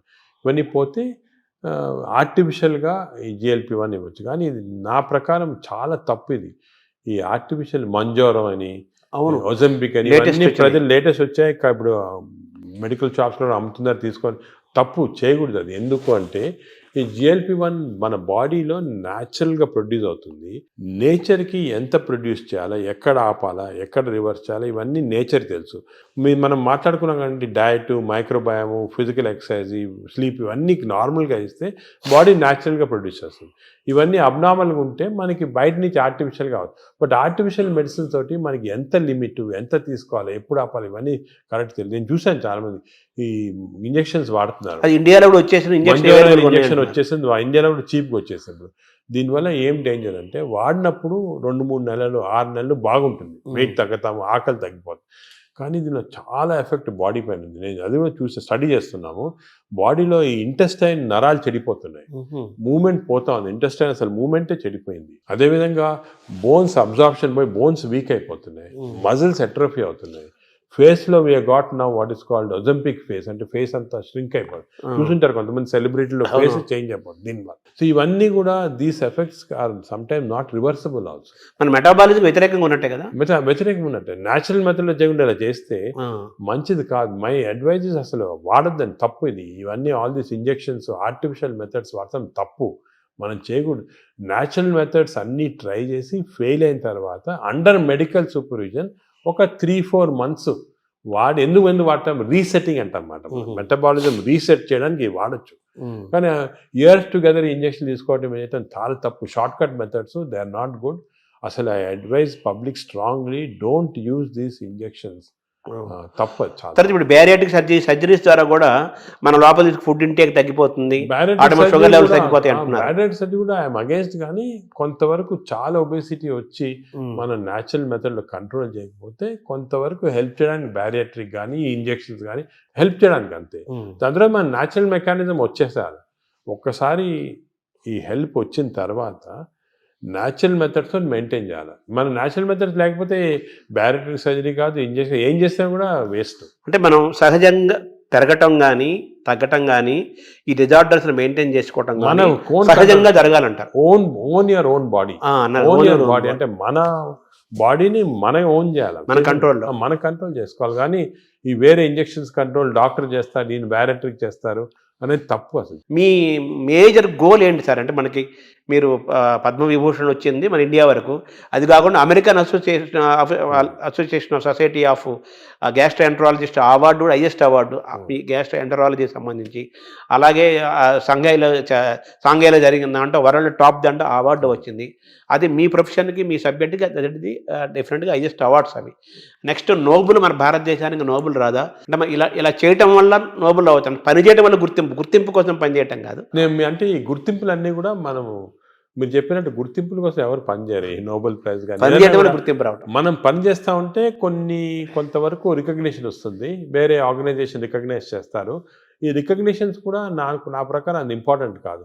సరే ఇయర్ పద్మవిభూషణ్ వచ్చింది, మేము సంతోషపడతాము, ఓ రెండు సంవత్సరాలు మర్చిపోతాం. ఇంకేమైనా అడిగారనుకోండి వచ్చిందా, ఆయనకు వచ్చిందా అలాగంటారు. అంటే ఈ అవార్డ్స్ అన్ని కూడా ట్రాన్సియెంట్, జనం గుండెల్లో ఉండాలి. మనకు కాదు అసలు, మనం దీని గురించి కూడా ఇంపార్టెన్స్ ఇవ్వకూడదు. ఇవన్నీ టెంపరీగా ట్రాన్సియెంట్గా ఏదో recognition. But our goal should be మనం సొసైటీకి ఏం చేయొచ్చు, ఎలాగ మార్పిడి చేయొచ్చు. ఇండివిజువల్గా డాక్టర్స్ అందరూ కూడా మీరు అందరూ బాగా పనిచేసి దే హెల్ప్, చాలా మందికి పేషెంట్స్ హెల్ప్ చేస్తారు, లైఫ్ సేవింగ్ చేస్తారు, అన్నీ చేస్తారు. ఆ సాటిస్ఫాక్షన్ అనేది వస్తుంది అన్నమాట. అంటే ఈ ఏఏజీ యొక్క మేజర్ గోల్ ఏంటంటే మాకు ఇప్పుడు పబ్లిక్ అంటే ప్రజల్లో హెల్త్ గురించి ఒక మార్పుడి రావచ్చు. It has to be done in ethical way, proper way. ఈ మోడర్న్ మెడిసిన్ ఒక విధంగా, అదే కాకుండా అంటే మోడర్న్ మెడిసిన్ అంటే ఏంటి సార్? మోడర్న్ అంటే ఇప్పుడు మోడర్న్ టెక్నాలజీ వచ్చాయి కదా, ఈ టెక్నాలజీతో మేము రోబోటిక్ సర్జరీ చేస్తున్నాం, ఈ సర్జరీ, ఇది ఒక ఆస్పెక్ట్. ఇదే కాకుండా general public health awareness తీసుకురావటము, natural మెథడ్లో హౌ పీపుల్ కెన్ బెనిఫిట్ అనేది, ఇవన్నీ కూడా ఒక ఎథికల్ వేలో చేయటము, ఇవి చాలా ముఖ్యమైన మా ఎయిమ్స్ మాట. అంటే వైద్యం అనేది అత్యంత ఖరీదైన అంశంగా మారిపోయింది కదా ఇప్పుడు. అది ఆ ఖరీదైన అంటే కొంతవరకు బికాస్ టెక్నాలజీ వల్ల దానివల్ల అవన్నీ ఉంటాయి, అది తీసేయండి. అది కూడా మేము మన ఓన్ టెక్నాలజీ తయారు చేయటం, దానికి ఇంజనీరింగ్ ఐఐటీస్ తోటి మేము చాలా చేస్తున్నాం. సో టెక్నాలజీ కాస్ట్ ఇప్పుడు ఇండియాలో ప్రస్తుతము $6 billion worth of medical equipment import చేస్తున్నాం. దాంట్లో 1.5 billion ఫ్రమ్ అమెరికా ఇట్సెల్ఫ్. ఈ ఇంపోర్ట్స్ ఎలా తగ్గించవచ్చు, ఎలాగ దీన్ని జీరోకి తీసుకురావాలా, ఇటువంటి అన్నీ ఒకే. సో మన టెక్నాలజీ చీప్లో వస్తే అదే సేమ్ థింగ్ విల్ ట్రాన్స్ఫర్. అంటే మనం ఇందాక ప్రారంభంలో మాట్లాడుకున్నట్టుగా మన ఫుడ్ హ్యాబిట్స్ మారడం వల్ల ఆ యూరోపియన్ బ్యాక్టీరియా నుంచి మన బ్యాక్టీరియా మనం తెచ్చుకోవాలి. న్యాచురల్ మెథడ్లు ఎలా చేయొచ్చు, పబ్లిక్ నేచర్ అంటే న్యాచురల్గా బాగా హెల్తీగా ఎలా ఉండొచ్చు. సో వెస్టర్న్ డిజీజెస్, వెస్టర్న్ ఇవి ఎలా ఇవన్నీ కూడా కాంప్రహెన్సివ్ హెల్త్ ఫర్ పీపుల్ అనేది మా ఎయిమ్. అంటే ఒక సింపుల్ సెంటెన్స్ చెప్పండి, హెల్త్ ఫర్ పీపుల్. ఇప్పుడు గ్యాస్ట్రోఎంటరాలజీ అనే సబ్జెక్ట్లో హాంకాంగ్ నెంబర్ 1గా ఉందా? గ్యాస్ట్రోఎంటరాలజీలో Hong Kong Prince of Wales hospital number 1 institute. దాని గురించి వాళ్ళు చాలా రీసెర్చ్ చేసి డెడికేటెడ్గా లాస్ట్ 50 yearsగా వర్క్ చేస్తున్నారు. అదే సో వాళ్ళతో మేము అసోసియేషన్ చేసి, ఫర్ ఎగ్జాంపుల్ అక్టోబర్లో Hong Kong Prince of Wales hospital, AG hospital India combined symposium చేసి అందరు డాక్టర్స్ని పిలిచాం ఇండియాలో. సో వాళ్ళు కూడా దే కెన్ లెర్న్ అక్కడ ఏం చేస్తున్నారు, మనం ఏం చేయొచ్చు, మనం అంటే ఇవన్నీ కూడా. ఇంకోటి ఏమంటే మెడిసిన్ ఇంపార్టెంట్, కాన్స్టెంట్గా వేరే వాళ్ళ చేత నేర్చుకోవాలి. మనమే గ్రేట్, మనమే పెద్ద ఎక్స్చేంజ్ వేరే వాళ్ళు ఏం చేస్తున్నారు, మనకన్నా ఏమైనా బెటర్ చేస్తున్నారు, అది మనం చేయొచ్చా, ఏ చేస్తే మన ప్రజలకి బెనిఫిట్ వస్తుంది, అది ఎప్పుడు కాన్స్టెంట్ చూస్తూ ఉండాలి. చాలా అంటే ఈ గ్యాస్ట్రోఎంట్రాలజీలో ఫస్ట్, సెకండ్, థర్డ్గా తీసుకుంటే మన ఏజీ థర్డ్ ప్లేస్లో ఉందంటున్నారు కదా, సెకండ్ ప్లేస్ ఇంకేం తర్వాత హాంకాంగ్ మేయో క్లినిక్ ఉంది యునైటెడ్ స్టేట్స్లో. వాళ్ళు కూడా చాలా రీసెర్చ్ చేస్తున్నారు. వాళ్ళు వేరే టైప్ ఆఫ్, అది హై టెక్నాలజీ రీసెర్చ్ అంతా. హాంకాంగ్ వాళ్ళు ఇన్ బిట్వీన్ మనకేమంటే అవసరము ఈ ఫస్ట్, సెకండ్, థర్డ్ అది చూసుకోకుండా మన ప్రజలకి, అంటే మన ఇన్స్పిరేషన్ మన ప్రజలకి తక్కువ కాస్ట్లో ఏం చేయొచ్చు. ఇప్పుడు హాంకాంగ్లో ఏం చేస్తారు, మేయో క్లినిక్లో ఏం చేస్తున్నారు, అదేవిధంగా ఇటలీలో జెమిలీ హాస్పిటల్ ఉంది, వాళ్ళు కూడా 4th ప్లేస్లో ఉన్నారు, వాళ్ళే చేస్తారు. ఇవన్నీ కూడా మన దగ్గర అడాప్ట్ చేసి తక్కువ ఖర్చులో మన ప్రజలకి ఎలాగ బెనిఫిట్ చేయొచ్చు, how can we work for that అనేది మా డాక్టర్స్ అందరూ కూడా ఆ కల్చర్ ఒకటి వచ్చింది అన్నమాట. సో నెలకు ₹1,00,00,000 జీతాన్ని కూడా ఇవ్వడానికి 10 ఏళ్ల క్రితం మీకు అవకాశం వచ్చినా కానీ అవన్నీ వదులుకొని ఇక్కడే ఉంటున్నందుకు, ఏజెంట్ డెవలప్ చేస్తున్నందుకు మీరు తృప్తిగా ఉన్నారా? నాకైతే చాలా సాటిస్ఫాక్షన్. ఎందుకంటే నాకు యూఎస్ఐలో ఆఫర్స్ వచ్చినప్పుడు అక్కడ ఒక జూయిష్ డాక్టర్ ఉండేవాడు. ఆయన చెప్పాడు, మీకు హార్వర్డ్లో బెస్ట్ హాస్పిటల్లో నీకు ఇంత పెద్ద ఉద్యోగం వస్తే ఎందుకు వద్దనుకోని ఇక్కడ వచ్చి. నేను అన్నాను, సార్ వచ్చి నెలకు ₹1,00,00,000 అది అన్నాను. నేను వచ్చి లేదు వస్తే అని వచ్చిన తర్వాత ఇప్పుడు ఆయన వాళ్ళ స్టూడెంట్స్ని మన దగ్గర ట్రైనింగ్ పంపిస్తున్నారు. హార్వర్డ్ ప్రొఫెసర్ ఈ sending his students for training to AG. ఆయన లెటర్ రాస్తాడు, నువ్వు చేసిన డిసిషన్ కరెక్ట్ డిసిషను, ఇన్ని 30 సంవత్సరాల క్రితము వద్దనుకొని వచ్చేయటం ఇక్కడ మంచిదైంది. ఎందుకంటే అల్టిమేట్గా ఇప్పుడు ఎవ్రీబడి హ్యాస్ ఎ లైఫ్, కానీ మనం ఎంత కాంట్రిబ్యూట్ చేస్తాం, మన వల్ల ఎంతమంది బెనిఫిట్ అయ్యారు, అది చాలా ఇంపార్టెంట్. మన ప్రజలు ఎంత బెనిఫిట్ అయ్యారు, మన దేశానికి మనం ఏం చేయగలం, మన నేలకి, మన భూమికి మనం ఏం చేయగలుగుతున్నాము, అది ముఖ్యం. అంటే వేరే వాళ్ళు బయటకు వెళ్ళి చేసిన వాళ్ళు I'm not finding fault, but మనకి ఇక్కడ ఆపర్చునిటీ, ఇప్పుడు మాకేమంటే ఆపర్చునిటీస్ వచ్చాయి, అందరికి రాకపోవచ్చు. లక్ అనేది ఆపర్చునిటీ వాళ్ళకి ఇది కూడా ఉంటుంది కదా. అంటే సొసైటీ వాళ్ళు హెల్ప్ చేసిన, మీరు చెప్పినట్టు రాత, డెస్టినీ, అదే గవర్నమెంట్ కూడా హెల్ప్ చేయటము, అన్ని గవర్నమెంట్ కూడా బాగా హెల్ప్ చేస్తారు. సో మిమ్మల్ని మీరు రివ్యూ చేసుకుంటే ఒకసారిగా మీ కెరీర్ని మేజర్ ఇన్స్పిరేషన్స్ కానీ లేదా టర్నింగ్ పాయింట్స్గా తీసుకుంటే, మీరు పెథాలజిస్ట్గా ఉండాల్సింది ఇట్లోకి నాన్నగారి అడ్వైస్ తోటి గ్యాస్ట్రో రావటం ఒక సపరేట్ ఒకదాన్ని చెప్పచ్చు. నాకు చాలామంది చిన్నప్పటి నుంచి మా టీచర్స్ కానీ, పేరెంట్స్ కానీ, లీడర్స్ కానీ, సొసైటీలో చాలామంది ఇన్స్పిరేషన్ కానీ హెల్ప్ చేశారు. మామూలు నేనేమంటే ప్రతి వాళ్ళు కూడా I see something what is the positive and try and adapt చూసుకుంటామాట. అలా చూసుకుంటే లాట్ ఆఫ్, అంటే అందరూ నాన్నగారేనా మీ పెథాలజీ గ్యాస్ట్రోఎంట్రాలజీ రావడానికి మేజర్గా? మా ఫాదర్ చాలా స్ట్రిక్ట్ మనిషి. ఆయన లైఫ్ లాంగ్ కూడా సర్వీస్ చేసి థౌజండ్స్ ఆఫ్ స్టూడెంట్స్ని ట్రైన్ చేసి సొంతంగా ఏం చేసుకోలేదు. అంటే ఆయన పాపం డబ్బు ఏం చేసుకోలేదు. చాలా ఆయన మామూలుగా ఇంట్లో ఉంటే కూడా చిన్న బల్బు ఆన్ చేసి, ఎలక్ట్రిసిటీ ఎక్కువ అవుతుందని చెప్పి బల్బులు కూడా ఆన్ చేశాడు కాదు, చిన్న బల్బ్ కింద కూర్చుంటారు చేసి చాలా పబ్లిష్ చేసి ఒక కల్చర్ అనేది మా దాంట్లో ఇంబైబ్ చేశాడు. నువ్వు ఇలా ఉండాలా, ఇది ఇంపార్టెంట్, సొసైటీకి ఏమైనా చేయాలి, కానీ నువ్వేమైనా చేసుకుంటే ఏం లాభం వేస్తే అని చెప్పి ముందు నుంచి నన్ను ఎంకరేజ్ చేశారు. ప్రాక్టీస్ వద్దు, you setup institution, do research, do service అని. మెయిన్గా ఆయన ఉన్న ఎయిమ్స్ అనేది మాకు బాగా ఇన్కల్టేట్ అయిపోయి దాని గురించి ఆ పాత్వే ఫాలో అవుతున్నాం. ఆయన కూడా మన దేశం, మన నేల అనే ఫీలింగ్ ఆయన కూడా చాలా ఎక్కువ. ఆయన కూడా వాషింగ్టన్ ఆర్మ్స్ఫోర్డ్ ఇన్స్టిట్యూట్ అని చాలా పెద్ద అమెరికన్ ఇన్స్టిట్యూట్లో వర్క్ చేసి వచ్చారు. ఇక్కడికి వచ్చి మన ఫస్ట్ విశాఖపట్నంలో ప్రొఫెసర్గా వచ్చాడు పెథాలజీ, దాని తర్వాత కర్నూలు, గుంటూరు, దాని తర్వాత హైదరాబాద్లో డైరెక్టర్ మెడికల్ సైన్స్, అదేవిధంగా నిజామ్స్ ఇన్స్టిట్యూట్ ఫస్ట్ డైరెక్టర్ ఆయన. అవన్నీ మన కాకల సుబ్బారావు గారి కంటే ముందు కాకల సుబ్బారావు ముందు ఫస్ట్ నాన్న డైరెక్టర్, దాని తర్వాత సెకండ్ కాకల సుబ్బారావు. సో అలాగా ఫుల్ సర్వీస్. ఆయన చూస్తే ఒక ఇన్స్పిరేషన్, అరే అసలు ఆయనకి ఏం వేరే ఇది లేదు, ఈ కూడా మేడ్ లాట్ ఆఫ్ మనీ, కూడా గాన్ అండ్ డిఫరెంట్ రూట్, అవన్నీ ఏం లేకుండా ఇంత. అంటే మిమ్మల్ని మీరు ఇప్పుడు ఎలా మేనేజ్ చేసుకుంటున్నారు సార్? మీకు ప్రొఫెషనల్ స్ట్రెస్, అలాగే మీకు అందరిలాగే మీకు 24 hours కదా. అంటే స్ట్రెస్ అనేది దానికి ట్రిక్ ఏమంటే చిన్న సింపుల్ ట్రిక్ అండి, you to enjoy your work. Enjoy చేస్తే స్ట్రెస్ ఉండదు. కష్టపడడం ఇష్టపడమంటారు. ఇంటర్వ్యూ చేస్తున్నారు, మీరు ఎంజాయ్ చేస్తున్నారు, అలాగా ఎంజాయ్ చేస్తే మీకు 10 ఇంటర్వ్యూలు చేస్తే మీకు ఏం స్ట్రెస్ ఉండదు. అలాగే నాకు కూడా పేషెంట్స్, సీరియస్ పేషెంట్స్ వాళ్ళ లైఫ్ సేవ్ చేస్తున్నాము. ప్రతి పేషెంట్కి ఒక స్టోరీ ఉంది, ప్రతి పేషెంట్ వెనకాతల ఒక లైఫ్ ఉంది. అవన్నీ మేము తీసుకుంటే we enjoy everything we do. ఆ ఎంజాయ్మెంట్ వచ్చిందనుకోండి అస్సలు స్ట్రెస్ 24 hours వర్క్ చేయొచ్చు. Only thing is proper nutrition, proper exercise, proper sleep అనేది మాస్టర్ చేయాలి. అది మాస్టర్ చేస్తే మిగతా అంతా. అంటే ఏఏజీని ఎలా చూడాలనుకుంటున్నారు భవిష్యత్తులో మీరు? నేను ఏజీ మా ఏమంటే it should become one of the best hospitals మన దేశంలో కాకుండా ఈవెన్ వరల్డ్ వైడ్. ఆల్రెడీ వచ్చేస్తుంది లక్కీ. న్యూస్ వీక్ మ్యాగజైన్ చాలా మేజర్ ఇచ్చేసారన్నమాట. సెన్సస్ చేసి దే రేటెడ్ ఇండియాలో ఓన్లీ హాస్పిటల్ టేకెన్ ఇది AG. AG is one of the best hospitals in the world ని దే గివెన్ దట్ సర్టిఫికేట్. మీరు బయట చూసుంటారు. అవును, మొత్తం తీసాను చూసాం. అది సో ఐఎమ్ వెరీ సాటిస్ఫైడ్. కానీ ఇంకా కూడా చేయాలంటే ఒక లెవెల్కి వచ్చామని చెప్పి మనము వదిలేసుకుంటే స్లోగా డిటీరేషన్ వస్తుంది. కాన్స్టెంట్గా బి అవేర్ ఆఫ్ దిస్. ఎందుకంటే ఇంకోటి మన దాంట్లో నేను చూసి మా స్టూడెంట్స్ చాలామంది ట్రైన్ చేస్తుంటాము. We got very bright students ఇండియాలో, మంచి డాక్టర్స్, బ్రైట్ స్టూడెంట్స్. వాళ్ళకి కరెక్ట్ పాత్వే చూపించి కరెక్ట్ ఇది కమర్షియలైజేషన్ వద్దు, you going to research, you going to doing good for public ఉన్న వరకు మీకు బాగా సాటిస్ఫాక్షన్. ఒక ఫిలాసఫీ వాళ్ళకి ఇచ్చి ఒక మంచి స్టూడెంట్స్ గ్రూప్ని నీ లైఫ్ స్టైల్లో 1000 మందిని తయారు చేయొచ్చు. అలాగే వాళ్ళు ఇంకో 1000 మందిని తయారు చేస్తారు. చూసుకోండి ఎలా స్ప్రెడ్ అవుతుంది. అదే we can create a society which is very positive. అంటే నాగేశ్వర రెడ్డి గారి యొక్క, మీ నాన్నగారి యొక్క వారసత్వాన్ని మీరు తీసుకున్నారు.